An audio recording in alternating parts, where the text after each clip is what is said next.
Okay, அனைவருக்கும் மாலை வணக்கம். இன்றைய மைண்ட் யுவர் மைண்ட் நிகழ்ச்சிக்கு உங்களை வரவேற்பதில் மகிழ்ச்சி கொள்கிறேன். அனைவரையும் அன்புடன் வரவேற்கிறேன்.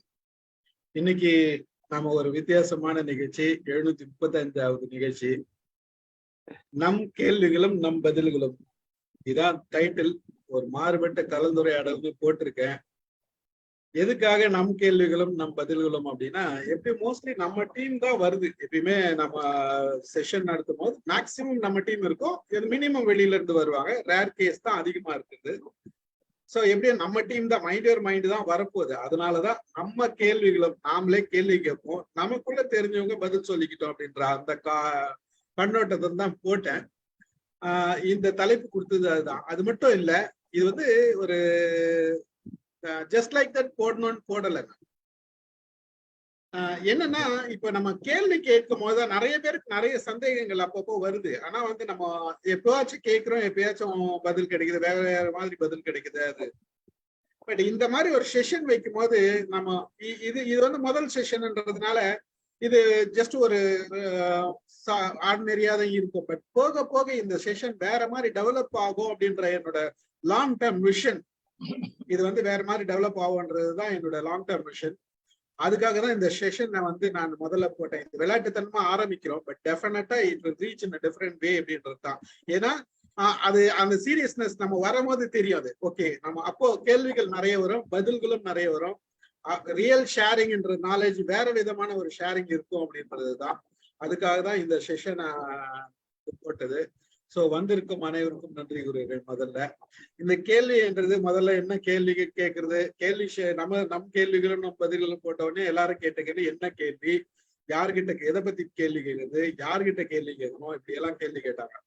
யார்கிட்ட வேணா யார் வேணா கேள்வி கேட்கலாம். நம்ம கேட்கிற கேள்விக்கு பதில் தெரிஞ்சுக்கோ, பதில் சொல்லலாம். அந்த பதில்களோட மேம்படுத்தி சொல்றது தான் இன்னொருத்தர் சொல்லலாம். மாறுபட்ட கருத்து இருந்தாலும் சொல்லலாம். ஏன்னா அப்ப எது உண்மைன்றதை நம்ம அலசிக்கலாம். அதுதான் இந்த நோக்கம், இதனுடைய நோக்கம். முதல்ல வந்து நான் கேள்வி ஆரம்பிக்கணும்னு நினைக்கிறேன். கேஷுவலாவே நம்ம ஆரம்பிச்சுக்கோம். கேள்வியை பத்தி நான் ஒரு 2 நிமிஷம் சொல்றேன். நீங்க சொல்லுங்க. சொல்லிட்டு அப்புறம் நம்ம ஆரம்பிக்கலாம். நீங்க சொல்லுங்க. அதாவது கேள்வியால் தோற்கப்படாத செவிங்கிறாரு திருக்குறள்ல. கேள்விக்கு தனியாவே சொல்றாரு, அது துணைக்கணுமா, இல்லாட்டி அது புத்தா, அதாவது அது செவி இல்லையா, அது புத்து அப்படிங்கறது மாதிரி. புற்றுனா உங்களுக்கு தெரியும், அது ஒரு ஓட்டை, அதுக்குள்ள என்ன இருக்குன்னு உங்களுக்கு தெரியும், அத சொல்றாரு. 2வது, கேள்வி பிறந்தது அன்று, நல்ல பதிலும் கிடைத்தது இன்று. கேள்விகள் இருந்துகிட்டே இருக்கான், பதில் மாறிக்கிட்டே இருக்கான். போன வருஷம் கொடுத்த கொஸ்டின் பேப்பரையே இந்த வருஷமும் ஒரு ப்ரொஃபசர் கொடுத்தாராம். என்னையா அது போன வருஷம் கொடுத்த கொஸ்டின் பேப்பர், இன்றைக்கு ஆன்சர் மாறி போயிடுச்சு அப்படின்னாராம். உலகம் அன்னைக்கு தட்டை அப்படின்னு எழுதுனாங்க, அப்புறம் உருண்டைனாங்க, அப்புறம் சாஞ்சிருக்குன்னு எழுதுனாங்க. அப்போ கேள்விக்கு பதில் காலந்தோறும் மாறுதுங்கிறாங்க. இந்த கேள்வி கேட்பது ஒரு கலைங்கிறாங்க. இன்னைக்கு பார்க்கலாம், அதுல கேள்வியிலேயே சில பதில்கள் இருக்குங்கிறாங்க. படிச்சியா, படிக்காட்டி என்னங்கிறான் பையன். அதாவது கேள்விக்கு கேள்வியா, கொடி அசைந்ததும் காற்று வந்ததா, காற்று வந்ததும் கொடி அசைந்ததானார். அப்படி கேள்வியாவே தொடுத்து நிறைய இருக்கு. நிறைய பேரு கேள்வியிலேயே பதிலும் சொல்றாங்க. அந்த பார்க்கலாம். இன்னைக்கு எனக்கு அந்த கேள்விகள் 1000ன்னு நீங்க இப்ப தலைப்பு போடவே என் மனசுல தோன்றுறத சார். அந்த கேள்விகள் அப்படியே பல கேள்விகள் இருக்கு. வறுமை என்று உங்களை ஒளி கேட்டாங்க. கடவுள் மழை இல்லாம போவார், ஆனா இந்த வறுமை இருந்துகிட்டுதான் இருக்குமா அப்படின்னு ஒருத்தர் சார். அந்த மாதிரி பல பதில்கள் வருகிற போது, அதுவும் பலர்கிட்ட இருந்து அந்த பதில்கள் வருகிற போது ஒரு தெளிவு வரும் அப்படிங்கறதுதான். கேள்வி இல்லாம தெளிவு வர்றது குறைவு. அது பல கேள்விகள் கேட்கிற போது, இப்போ சமகாலத்துல கிரேக்கத்துல 4 பேராசிரியர்கள் இருந்தாங்கிறாங்க. ஒருத்தர் கேள்வியே தான் கேட்டுக்கிட்டு இருந்தாராம். கேள்விகள் அதுல சாக்ரட்டிஸ் சொல்றாங்க. அந்த மாதிரி இன்னொருத்தர் ஸ்டேட்மெண்டா கொடுப்பாராம். அவரு அதுக்கு கேள்வியும் கேட்கறதுல பதிலும் முழுதுல இது இன்னொருத்தர் வரலாற்றில் இது நடந்தது, ஹிஸ்டரி ரிப்பீட்ஸ் இட்செல்ஃப். அவரு வரலாற்று இந்த டயத்துல இந்த மண்ணிட்டு இந்த மாதிரி நடந்துச்சு அப்படின்னு அந்த மாதிரி சொல்லிட்டே போவாராம். இது மாதிரி கற்றல் முறையில பல முறைகள் சொல்றாங்க. அதுல இது கேள்வி பதில் முறைங்கிறது மிகச் சிறப்பான முறை. ஏன்னா ஒரு கேள்வி கேட்டா அதுக்கு பர்டிகுலரா பதில் சொல்லணும். வேகா பதில் சொல்ல முடியாதுல்ல. பேசுனா வேகா ஏதாவது பேசிட்டு போலாம். நீங்க கேள்வி கேட்டா கேள்விகள் எதுக்காக கேட்கிறேன்? ஒண்ணு அதுல இருக்க நாலேஜ் படிக்கிறது, இன்னொன்னு நமக்குடைய தேவைய பூர்த்தி பண்ணிக்கிறதுக்கு. 5W ஒரு ஹஸ்பண்ட் சொல்றாங்க கேள்விகள்ல. Which, what, when, where, how, இத்தனை விஷயம் இருக்கு. அதுல ஒவ்வொன்றையும் ஒரு விஷயத்த தெரிஞ்சுக்கணும்னா இத்தனையும் தெரிஞ்சுக்க வேண்டி இருக்கு. எது, எப்போது, எங்கே, ஒவ்வொன்னு எவ்வாறு, அப்படிலாம் கேள்விகள் அமையுது. இது எனக்கு இந்த நீங்க அந்த தலைப்பு போடவே எனக்கு தோன்றிய விஷயங்கள்.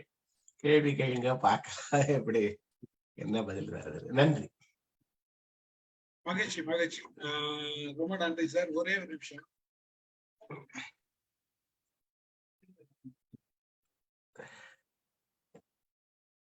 ஓகே, அதாவது இப்போ நீங்க நல்ல ஒரு இன்ட்ரடக்ஷன் கொடுத்தீங்க. கேள்வி என்றதுக்கு நல்ல தொடக்கம்ன்ற மாதிரி தெரியுது. இப்போ நீங்க சொன்னது வந்து கேள்வி நாணம், அதுதான் மெயின். நமக்கு கேள்வி நாணம் ஒரு பக்கம் இருந்தா, இந்த மாதிரி கேள்வி கேட்கும் போதுதான் கேள்வி அதுக்கு பதில் கிடைச்சாதான் நமக்கு கேள்வி நாணம் நமக்கு நிறைய வந்து கேட்கறதுக்கு வசதியா இருக்கு. வித்தியாசமான ஒரு இது. அது தொடங்கும் போதே நமக்கு வந்து போக போக 1 by 1 வரும்போது நல்ல நிறைய கேள்விகள் வரும்ன்றது அதுல எந்த சந்தேகம் இல்லை. முதல்ல நம்ம எப்படி ஆரம்பிக்கிறதுன்றதெல்லாம் பலர் கேள்வி கேட்டாங்க. என்ன கேள்வி கேட்கறது, எதை பத்தி கேட்கறது, எப்படி பேசுறதுன்றது. ஒரே ஒரு கண்டிஷன் தான் நம்ம மைண்ட்ல இருக்கிற கண்டிஷன். ஒரு கண்டிஷன் எப்பயுமே இருக்கிற கண்டிஷன் தான், பாலிடிக்ஸ் பேச வேண்டாம், ரிலீஜியஸ் பேச வேண்டாம், காஸ்ட் பேச வேண்டாம். இது மூணு தவிர நம்ம என்ன வேணா பேசலாம், என்ன வேணா கேள்வி கேட்கலாம். இதுதான் நம்மளோட கேள்வியில அதுல தானே இருக்குன்னு. அதுதான், அதுக்குதான் அங்க சொல்லிடுறோம் முன்னாடியே. நம்ம தளத்துக்கு நம்ம ஒரு கண்டிஷன் வச்சிருக்கிறதுனால, அதை தவிர நம்ம என்ன ஜென்ரலா நிறைய இருக்கு. அது பேசினோம்னா நம்ம இந்த மூணும் பேசினோம்னா என்னைக்கு அதுக்கு சரியான பதில், அது பதிலும் இருக்காது, சரியான பதிலும் இருக்காது, அது அறிவுபூர்வமான பதிலும் இருக்காது. அது ஆர்கியூமெண்ட் தான், நம்ம வந்து வாக்குவாதத்துக்கும் தான் இது இருக்குமே தவிர மற்றபடி அது அறிவுபூர்வமான பதிலா இருக்காது. நம்ம மற்ற கேள்விகள் வந்து நமக்கு அறிவுபூர்வமா இருக்கும், பல விஷயங்களை தெரிஞ்சுக்கலான்றதும் இருக்கும். சோ இன்னைக்கு பத்மா மேடம் வந்ததுனால முதல் கேள்வி உங்க டூரை பத்தி சொல்லுங்க.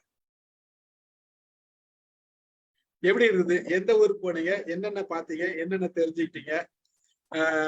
சோ இதுல இருந்து என்ன கத்துக்கினீங்க? எல்லாருக்கும் வணக்கம். நான் இப்போ ரீசெண்டா விசிட் பண்ணது டர்க்கி, இஸ்தான்புல். அதாவது சென்னையில இருந்து டெல்லி போய், டெல்லியில இருந்து இஸ்தான்புல் போனேன். இஸ்தான்புல் போறதுக்கு இதர் டெல்லி இல்ல மும்பை, இது ரெண்டு போய் தான் போகணும். ஏதாவது இதர் ஆஃப் த டூ. ஸோ நாங்க டெல்லி போயிட்டு போனோம். இஸ்தான்புல் அப்படிங்கிற இடம் பாத்தீங்கன்னா மெஜாரிட்டி முஸ்லிம்ஸ். ஆனா இட் இஸ் காஸ்மோபாலிட்டன் மாதிரி. நிறைய யூரோப்பியன்ஸ் அங்க இருக்காங்க. ஆரம்பத்துல கிறிஸ்டியன்ஸ் நிறைய இருந்தாங்க, இப்போ மெஜாரிட்டி முஸ்லிமா அப்படியே மாறிட்டு வந்த ஒரு பகுதி தான் அந்த இஸ்தான்புல்.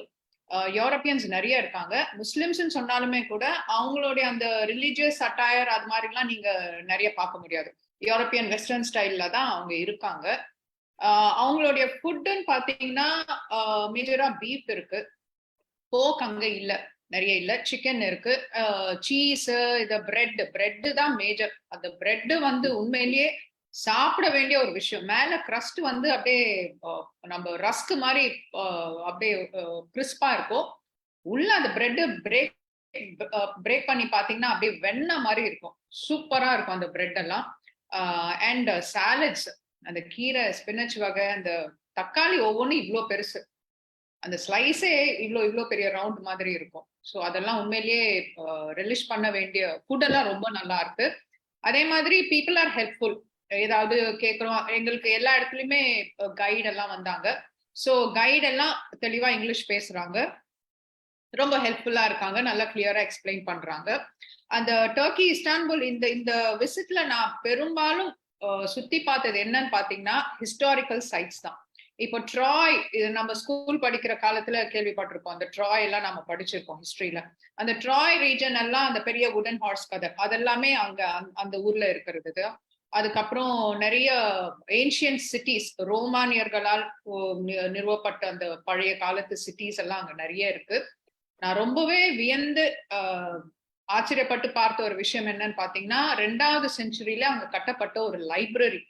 அதாவது புத்தகங்களுக்கு எவ்வளவு மதிப்பு கொடுத்திருக்காங்க அப்படிங்கிறது அங்க உண்மையிலேயே I was so happy to see.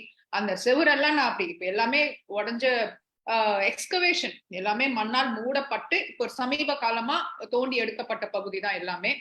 ஒவ்வொரு செவரையும் நான் அப்படியே தொட்டு பார்த்து ஐ குட் ரியலி ஃபீல், எனக்கு அவ்வளோ ஒரு சந்தோஷமா இருந்தது. அவ்வளோ பெரிய லைப்ரரி 2வது செஞ்சுரியில நிறைய புத்தகங்கள், 1000க்கும் மேற்பட்ட ஸ்க்ரால்ஸ் எல்லாம் அங்க இருந்திருக்கு அப்படின்னு சொல்றாங்க. ஆனா அது இன்வேஷன் அப்படின்னு வரும்போது எல்லாமே அழிச்சிடுவாங்க இல்லைங்களா? சோ அந்த மாதிரி அது எல்லாமே போயிடுச்சு. அதுக்கப்புறம் ஒரு மாஸ்க் ஒன்று விசிட் பண்ணேன், ஹாஜியா சோஃபியான்னு. அதுவுமே ஒரு காலத்துல கிறிஸ்டியன்ஸ் முஸ்லிம்ஸ் 2 பேருமே ஒன்னாக ப்ரே பண்ற ஒரு பகுதியா இருந்திருக்கு. And now it is open for all. யார் வேணாலும் உள்ள போய் பார்க்கலாம், உட்காந்து ப்ரே பண்ணலாம். நாங்களுமே உள்ள போய் உட்காந்து கொஞ்ச நேரம் ப்ரே பண்ணிட்டு வந்தோம். நல்ல ஒரு பீஸ்ஃபுல்லான ஒரு என்விரான்மெண்டா இருக்கு. அது எல்லாமே நல்லா இருக்கு. அதுக்கப்புறம் நாங்க லாஸ்டா விசிட் பண்ணது வந்து கெப்படோஷியா அப்படிங்கிற ஒரு இடம்.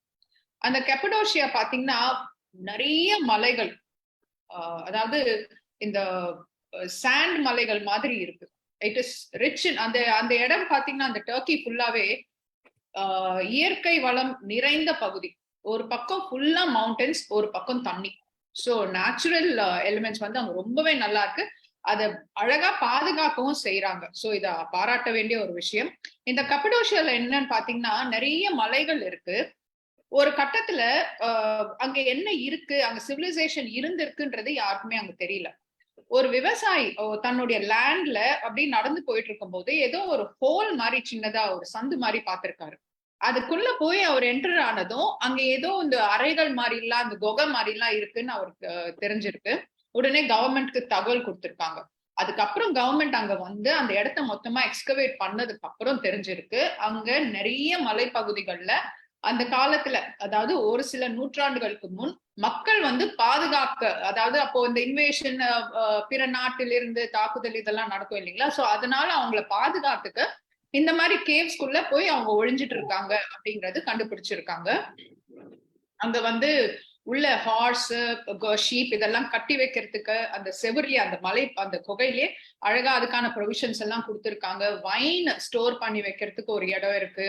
அப்புறம் சீஸ், மீட் இதெல்லாம் ஸ்டோர் பண்ணி அந்த குகையிலேயே எல்லாமும் அங்க வச்சிருக்காங்க. எலக்ட்ரிசிட்டி இல்ல, அதனால லின்சீட் அப்படிங்கிற ஒரு விதையில இருந்து எண்ணெயை பிழிஞ்சு அந்த எண்ணெயை வச்சு விளக்கேத்தி யூஸ் பண்ணிருக்காங்க. ஏன் இந்த லின்சீடுன்னு பாத்தீங்கன்னா, இந்த லின்சீட் ஆயில்ல குக்கிங் பண்ணும் போதோ விளக்கேத்தி வைக்கும் போதோ நிறைய புகை வராது. சோ புகை வெளியில வந்ததுன்னா எனிமீஸ்க்கு தெரிஞ்சிடும் இல்லைங்களா? சோ அதனால அவ்வளோ கால்குலேட்டிவா அந்த காலத்திலேயே அவங்க அந்த புகைக்குள்ள வாழ்ந்திருக்காங்க, சாமர்த்தியமா வாழ்ந்திருக்காங்க.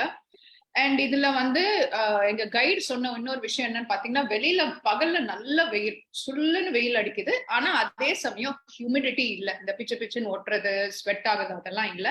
ஈவினிங்ல நல்ல சில்லுன்னு காத்து. ஸோ கிளைமேட் வந்து நீங்க வெயிலா இருந்தாலுமே நல்லா சுத்தி பார்க்கலாம். ஒரு ஹேட் இருந்தா போதும், நல்லா அழகா சுத்தி பார்க்கலாம். அந்த கைடு சொன்ன விஷயம் என்னன்னு பாத்தீங்கன்னா, இந்த குகைக்குள்ள நீங்க போன உடனே அந்த டெம்பரேச்சரை ஃபீல் பண்ணுங்கன்னு சொன்னாங்க.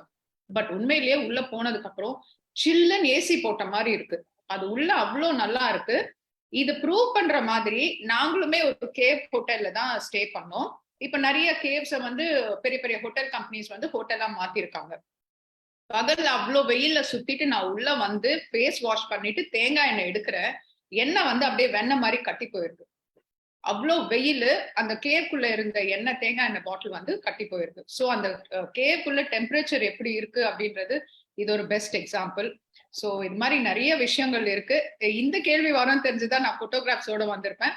இன்னொரு நாள் வந்து நான் கிளியரா எல்லாம் எக்ஸ்பிளைன் பண்றேன். Thank you sir. இதுல இன்னொரு கேள்வி வருது. சொல்லுங்க. ரொம்ப நன்றி. ஒரு கேள்வி வந்து, ஏன் டர்க்கிஷ் சூஸ் பண்ணீங்க ஒண்ணு, இப்ப ரெண்டாவது வந்து செகண்ட் செஞ்சுரி லைப்ரரி சொல்றீங்க இல்லையா? அங்க செகண்ட் செஞ்சுரியில புத்தகங்கள் எல்லாம் இருந்ததா? அதை பத்தி ஏதாச்சும் இன்ஃபர்மேஷன் கொடுத்தாங்களா? சார் செகண்ட் அங்க புத்தகங்கள்னு எதுவும் இல்ல சார்.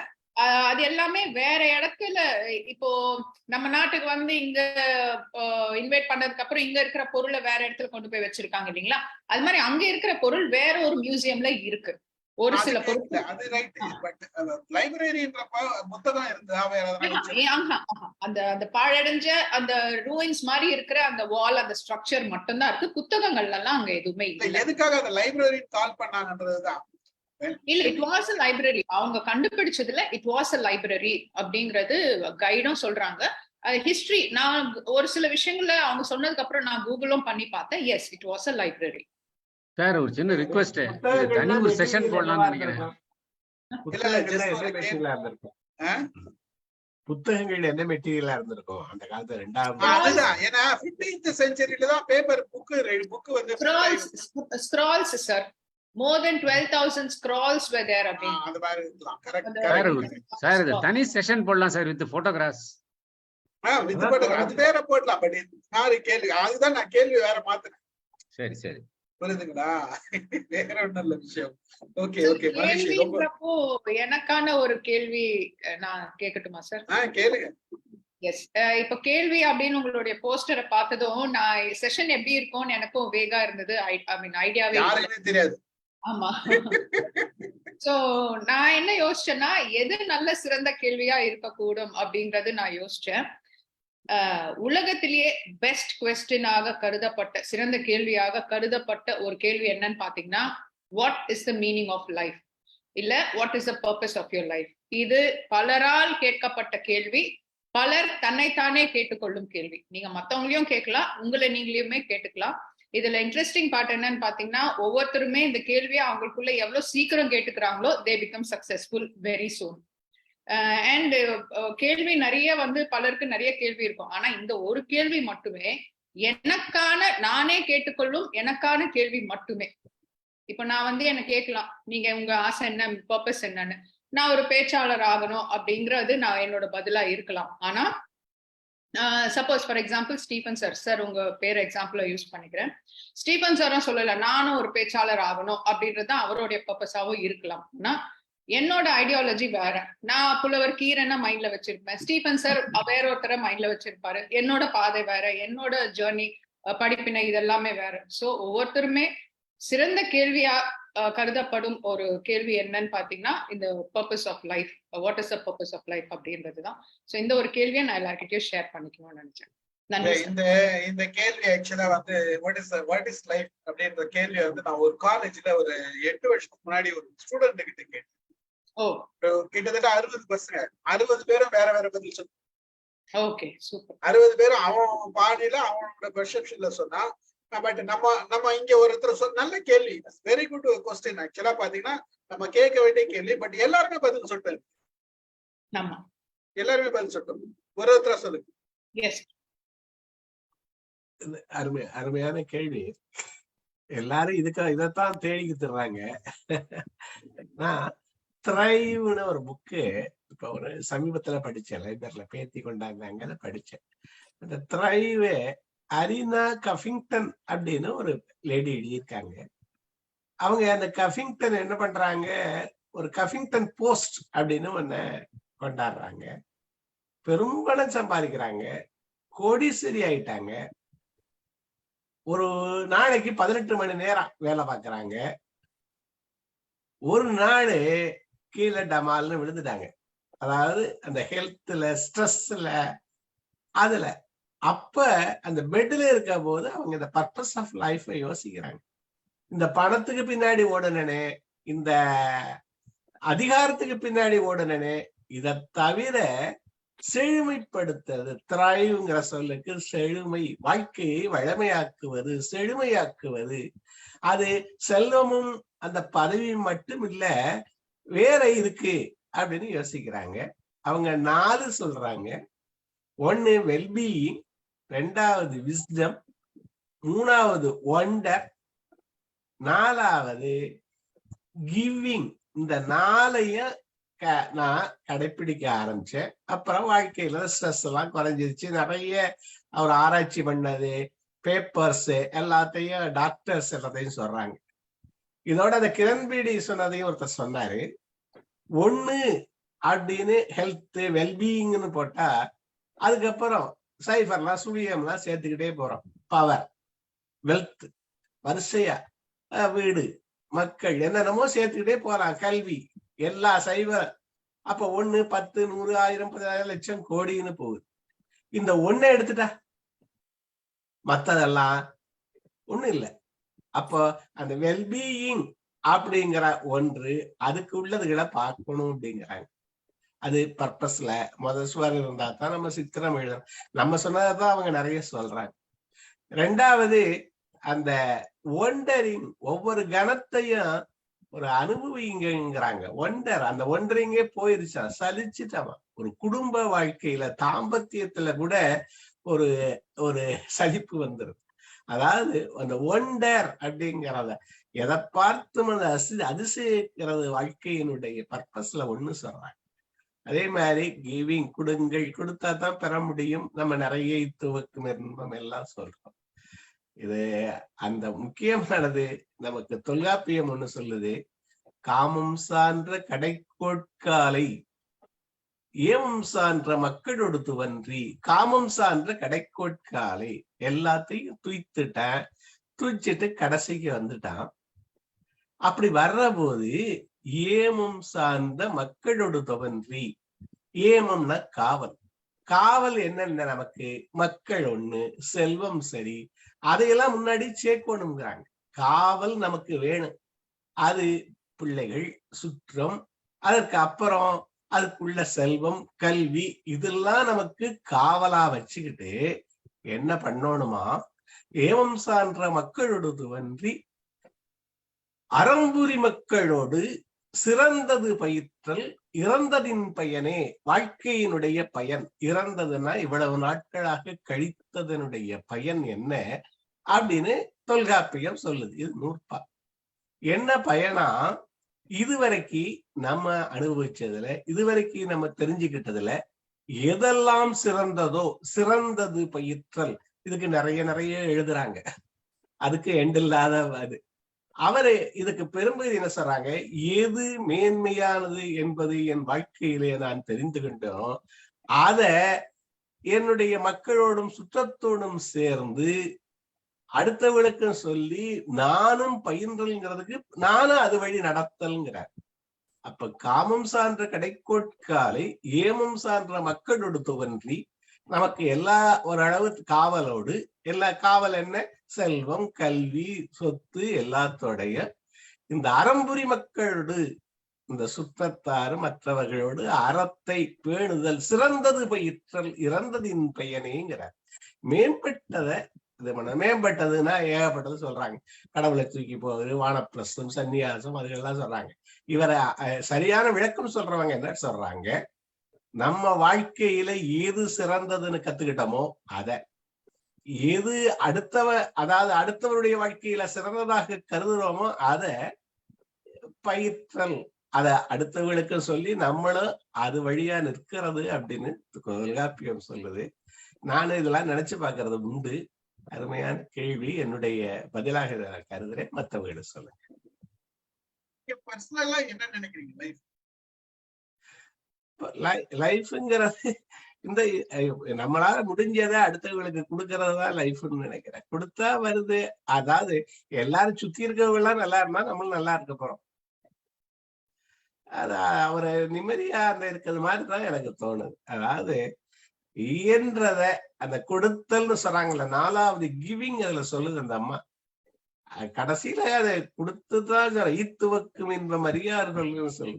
மன்னா உலகத்து மண்ணுதல் வேண்டி, நான் ரொம்ப தமிழுக்கு போல, மன்னா உலகத்து மண்ணுதல் வேண்டி, இந்த உலகம் நிலை இல்லாதது, இதுல நிலை பெறணும்னா என்ன பண்றது?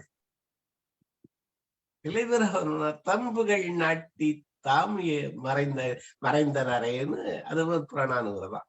தம்புகள் நாட்டி. அப்ப லெகசின்னு சொல்றோம். நமக்கு 4 stages of life பேசணும். லெகசின்னு ஒண்ணு சொல்றோம். அந்த லெகசி என்ன அப்படிங்கிறத நம்ம யோசிக்கணும். அதுக்கு ஏதாவது நம்ம பண்ணணும் அப்படிங்கிறது தான் என்னுடைய இது. எல்லாரும் மறைஞ்சு போறோம், இது போறோம். சில பேரைத்தான் நினைக்கிறான் அந்த மாதிரி இருக்கணும், வாழ்வு அமைஞ்சா நல்லா இருக்கும்னு நினைக்கிறேன். ஒரு அமைதியா. Thank you sir, thank you. Sivakumar sir சொல்லுங்க, லைஃப் பத்தி நீங்க. சார் லைஃப் பத்தி சார் ரொம்ப சிம்பிளா sir, I should be useful to me. எனக்கு என்ன பயனுள்ளவனா இருக்கணும். I should be daily useful to someone. தினம் தினமும் யாருக்காவது நான் உதவி செஞ்சிருக்கோம், ஏதாவது ஒரு வகை. பண உதவின்றதெல்லாம் என்னால் முடியாது. கைடன்ஸோ இல்ல வழிகாட்டியோ, இங்கிருந்து அந்த பக்கம் போங்க இந்த பக்கம் போங்கன்னு யாருக்காவது நான் பயனுள்ளவனா இருக்கும். என்னுடைய குடும்பத்துக்கோ, என்னுடைய நண்பர்களுக்கோ, என்னோட வேலை செய்தவர்களுக்கோ, யாருக்காவது நான் தினம் தினம் யாருக்காவது இந்த போய் பாருங்க, அங்க போய் பாருங்க, இப்படி பாருங்க, இந்த அப்ளிகேஷன் போடுங்க, அந்த கோர்ட்டுக்கு போங்க, இந்த கோர்ட்டுக்கு போங்க, அந்த சொத்து பிரிக்கிறது எப்படி, இந்த பாங்க பிரிக்கிறது எப்படி, யாருக்காவது சொந்தக்காரங்களுக்கு, பிரச்சனை உள்ளவங்களுக்கு, மக்களுக்கு, அக்கம் பக்கங்களுக்கு வரவங்களுக்கு எல்லாம் கைடன்ஸ் தான் சார் ஃபர்ஸ்ட் நான் பாக்குறது. யாருக்காவது நான் தினமும் தினம் பயனுள்ள வரணும். இதை தவிர எனக்கு பொழுதுபோக்கு my mind will be always wandering for support. Doctor கூட அடிக்கடி சொல்லுவார், ஏமா ஊரா பிரச்சனை எல்லாம் தலையில போட்டு ரொம்ப கவலைப்பட்டு இருக்க, என்னம்மா அந்த கேஸ் நடக்கவே இல்லையாமா, அந்த வக்கீல் ஒன்றும் வரவே இல்லையாமா, இதுக்கு சொல்லுமா, நான் நீ ஏமா வருமா அப்படின்போம். மற்றவங்களுக்காக நான் உதவி பண்ணிட்டு இருக்கதே என்னுடைய வேலையா போச்சு. இது ஆஃப் லேட் கடந்த ஆஃப்டர் ரிட்டையர்மெண்ட், அதுவும் லாஸ்ட் கொரோனாக்கு அப்புறம் இதுதான் என்னுடைய சிந்தனையா இருக்கு. யாருக்காவது இன்னைக்கு கூட ஒருத்தருக்கு கேரளால இருக்கிற நண்பருக்கு இந்த அப்ளிகேஷனே இந்த கமிஷனருக்கு போடுங்க அப்படின்னு டிராஃப்ட் பண்ணி அனுப்பிச்சிருக்கேன். இன்னும் ஒருத்தருக்கு ஒரு ரிட் பெட்டிஷனுக்கு ஒரு வாரம் வரும். இந்த இப்படி எல்லாம் சொல்லிட்டு யாருக்காவது கைட் பண்றதே என்னுடைய பொழுதுபோக்காகவும் வேலையாகவும் ஒரு லட்சியமாக வச்சுட்டு இருக்கேன். யாருக்காவது I should be useful to somebody, daily everyday I should be useful to somebody. இதுதான் நான் ஒரு லட்சியமா கொள்கையா வச்சுட்டு தினமும் ஒரு பிரச்சனையை எடுத்துட்டு யாருக்காவது கைட் பண்ணிட்டே இருக்குதான் சார். இதுதான் சார் சிம்பிளா என்னுடைய லைஃப். இப்படிதான் சார் போயிட்டு இருக்கேன் நான். அருமை. அதாவது மத்தவங்க கவலை நம்ம பட்டுட்டோம்னா நம்ம கவலை நமக்கு தெரியாது, நம்ம கவலை தன்னால மறைஞ்சு போயிடும். அதாவது மத்தவங்க கவலையை பட்டுட்டோம்னா நம்ம கவலை தன்னால குறைஞ்சிருது இல்ல. நம்ம கவலையே பூதமா நினைச்சுக்கிட்டு இருக்காம மத்தவங்க கவலை, மத்தவங்களுக்கு உதவுறேங்கிற ஒரு எண்ணம், அந்த எண்ணத்திலேயே நம்மோட கவலையெல்லாம் மறையும் இல்ல. அருமை சார். எனக்கு தெரிஞ்ச வழியில யாருக்காவது கைட் பண்றது, சொந்தக்காரங்களுக்கு பொண்ணு பாக்குறது, சொந்தக்காரங்களுக்கு மாப்பிள்ளை பாக்குறது, அங்க போய் பாக்குறது, அங்க ரெஜிஸ்டர் பண்ண போகிறது, அவங்களுக்கு வழி தெரியலாம் அந்த பக்கம் போக சொல்றது, இடம் வாங்கி கொடுக்கறதுக்கு ஹெல்ப் பண்றது, இந்த மாதிரி தான் சார் என்னுடைய டெய்லி ஆஃப் லைட், என்னுடைய டெய்லி ரொட்டீன் இப்படிதான் சார் இருக்கு. இதை தவிர பியாண்ட் எனக்கு பெரிய லட்சியமா கொள்கையா ஒண்ணு இல்லை sir. Thank you sir. Thank you. Radhakrishnan sir வாங்க, லைஃப்னா என்ன? சந்தோஷம், ஒரே வார்த்தையில முடிச்சிட்டாரு. அதாவது இது வந்து அவரு what is the meaning of life, அதான் கொஸ்டின். நம்ம ஒரு 830 கோடி பேர் வாழ்ந்துட்டு இருக்கோம். அதனால 830 கோடி ஆன்சர். இதான் உண்மை. ஆமா ஆமா, இது வந்து ஒவ்வொரு தளமும், ஒவ்வொருடைய பார்வையும், ஒவ்வொருடைய வாழ்க்கை முறையும், ஒவ்வொரு நாடும், ஒவ்வொரு சூழ்நிலையும். ஒரு விஞ்ஞானிகிட்ட போய் கேட்டா வந்து what is the meaning of லைஃப்னா அவருடைய பதில், இப்ப இது ஐன்ஸ்டைனே உயிரோட இருக்காரு, கற்பனையா வச்சுக்கோ. What is the meaning of லைஃப்னா அவர் சொல்ற பதில் வந்து வேற யாருக்கும். திருவள்ளுவரே உயிரோட வராரு, ஏத்தாப்புல வராரு, அவர்கிட்ட நீங்க கேட்டீங்கன்னா what is the meaning of லைஃப்னா அவர் அப்படியே தாடியை தடவிக்கிட்டே உட்காருங்கன்னு சொல்லி அவர் நீங்க சேர போட்டு உட்கார வச்சு சொன்னாலும் அவர் சொல்றது கிடையாது. இது எங்கேயோ இருக்கிற வந்து ஒரு மீனவன் புறப்பட்டு மீன் பிடிக்க போறான், ஒரு 10 நாள் கழிச்சு தான் திரும்பி வரான். போயிட்டு வரான், மீன் கிடைக்கலன்னு வச்சுக்கோங்க, அவன்கிட்ட போய் இறங்குறப்பே நீங்க போய் what is the meaning of லைஃப்னா அவன் சொல்ற இது வந்து வேற யாரும். அதனால வந்து கொஸ்டின் ஒண்ணுதான், what is the meaning of life. 830 கோடி மக்கள் இருக்காங்க, 830 கோடி ஆன்சர். அது 1000 கோடி ஆன்சர் வரும். 830 கோடி மட்டும் இருக்காது, ஒவ்வொருத்தருக்கும் 2 ஆன்சர் 3 ஆன்சர் ஒவ்வொருத்தரையும் பார்த்துட்டு சொல்றோம்ல, லைஃப பார்த்துட்டு அதனுடைய இது என்ன சொல்ல வரேன்னா, இது அவரவர்களுடைய அனுபவம், அவரவருடைய வாழ்க்கை முறை, அவர்களுடைய சூழ்நிலை, அவர்கள் அறிந்தது, அவருங்க இதை பேஸ் பண்ணி தான் பெரும்பாலும் வரும். இருந்தாலும் வந்து ஒரு மனித குலம் அப்படிங்கிறப்ப, ஏன்னா வந்து விலங்குகளுக்கோ மற்ற இனங்களுக்கு இருக்க நம்ம வேறுபட்டு இருக்கோம். வந்து இன்செக்ட்ஸுக்கு வந்து பூச்சி விலங்கு இதெல்லாம் பறவைகளை தாண்டி நம்ம மனிதர்களா இருக்கோம். நமக்குன்னு உள்ள சிந்தனை இருக்கு, சிந்தனை களம் இருக்கு, சிந்திக்கும் ஆற்றல் இருக்கு, வந்து தெளிவு இருக்கு. அதனால ஒவ்வொருத்தரும் வந்து வாழ்க்கையை நம்ம எப்படி எடுத்துக்கிறோம், எப்படி வாழ்றோம், அதை பொறுத்து அந்த இதை பொறுத்து தான், காரணிகளை பொறுத்து தான் வாழ்க்கையை நம்ம தீர்மானிக்க முடியும். அதுக்கு அடுத்தது வந்து கல்வி நிலை, அதனுடைய மேல இருக்குமா கீழே இருக்குமா, பணத்தின் நிலை. ரொம்ப வறியவன்ட்ட போய் நீங்க வந்து what is the meaning of life என்ன சொல்ல முடியும்? ரொம்ப வறியனா இருக்கான், ஆனா நல்லவனா இருக்கான். ரொம்ப ஏழையா இருக்கான், கடுமையான ஏழையா இருக்கான். அவன்கிட்ட போய் நீங்க தயவுசெய்து சொல்லுங்க what is the meaning of லைஃப்னா அவன் என்ன சொல்ல முடியும்? ஏன்னா மிகப்பெரிய 5000 கோடியை வந்து வரி கட்டாம ஏமாத்திட்டு ஓடுறவங்களும் இருக்காங்க. அவங்ககிட்ட போய் what is the meaning of லைஃப்னா அது வேறையா. ஸ்டீஃபன் சார் அதாவது உங்களுடையது என்னன்னு கேக்குறாரு. எங்கிட்ட கேட்ட கேள்வி கொஸ்டின் வந்து வாட் இஸ் த லைஃப்க்கும் வாட் இஸ் யுவர் நீங்க என்ன நினைக்கிறதுக்கும் what is the meaning of லைஃப்க்கும் வித்தியாசம் இருக்குது. கொஸ்டின்லயே பாருங்க, வாட் இஸ் த லைஃப், என்னோட ஒப்பீனியன்ல என்ன, what is the meaning of life. Meaning வந்து ஒருத்தருக்கு வேறுபடும். இல்ல நீங்க கொஸ்டினே what is the meaning of life தான் கேட்டீங்க. இல்ல what is the life, purpose of life. ஆமா, இது துணை கேள்வி. இப்ப துணை கேள்வி போடுறோம். ஆக்சுவலா வாட் இஸ் த லைஃப் தான். அப்படிதானே பத்மாவோட என்ன கேட்டீங்க? பர்பஸ் ஆஃப் லைஃப் தான் கேட்டாங்க. இல்ல what is the meaning of life. What is your meaning or purpose of life? ஒவ்வொருத்தரும் தனக்கு தானே கேட்டுக்க வேண்டிய கேள்வி இதுதான் பெஸ்ட் கேள்வி அப்படின்னு சொல்லி. ஓகே ஏன்னா அது வந்து ஒரு ஒரு ஒரு அரிய மனித இனம்ங்கிறது, மனித இதங்கிறது பெரிய அரிய ஒரு இது. அதற்குரிய வாழ்க்கைய வந்து நீங்க வந்து ரொம்ப ஈஸியா வந்து அன்பும் அறனும் உடைத்தாயின் இல் வாழ்க்கை. வாழ்க்கைங்கிறதே என்ன லைஃப் தான். இல் வாழ்க்கை பண்பும் பயனும். அதுதான் அன்போட வாழ்ந்துகிட்டு இருக்கேன், அறனோட வாழ்ந்துட்டு இருக்கேன். அந்த வாழ்ந்த வந்து மிக ஒரு பெருமை அடைகிறேன். அது வந்து சில குறைகள் நிறைகள் இருக்கலாம், அது வேற விஷயம். அதனால என்னுடைய இது வந்து லைஃப்ங்கிறது வந்து கிடைத்தற்கரிய அரிய பொக்கிஷம். அதை வந்து அதுக்குள்ள காலகட்டத்துக்குள்ள நம்ம வாழ்றோம். அதனால நான் வாழ்க்கையை மிகவும் நேசிக்கிறேன். துன்பங்கள் வேறு, சிரமங்கள் வேறு, வந்து வயோதிகம் வேறு, வந்து நோய் மற்ற இதெல்லாம் வேறு. இதெல்லாம் other side of the coin. But I love my life. ரொம்ப அரிதான பொருளா, ரொம்ப ஒரு கிடைத்திருக்கிற ஒரு வாய்ப்பா நான் வந்து லைஃப்பை வந்து ரொம்ப மதிக்கிறேன், நேசிக்கிறேன், ரொம்ப வணங்குறேன், ரொம்ப போடுறேன். இதுதான் என்னுடைய ஆன்சர். Thank you sir. சிவகணி வாங்க, சொல்றீங்களா லைஃப் என்ன, what is the meaning of life? Sivagani இருக்கீங்களா? நான் சொல்றேன். சொல்லுங்க.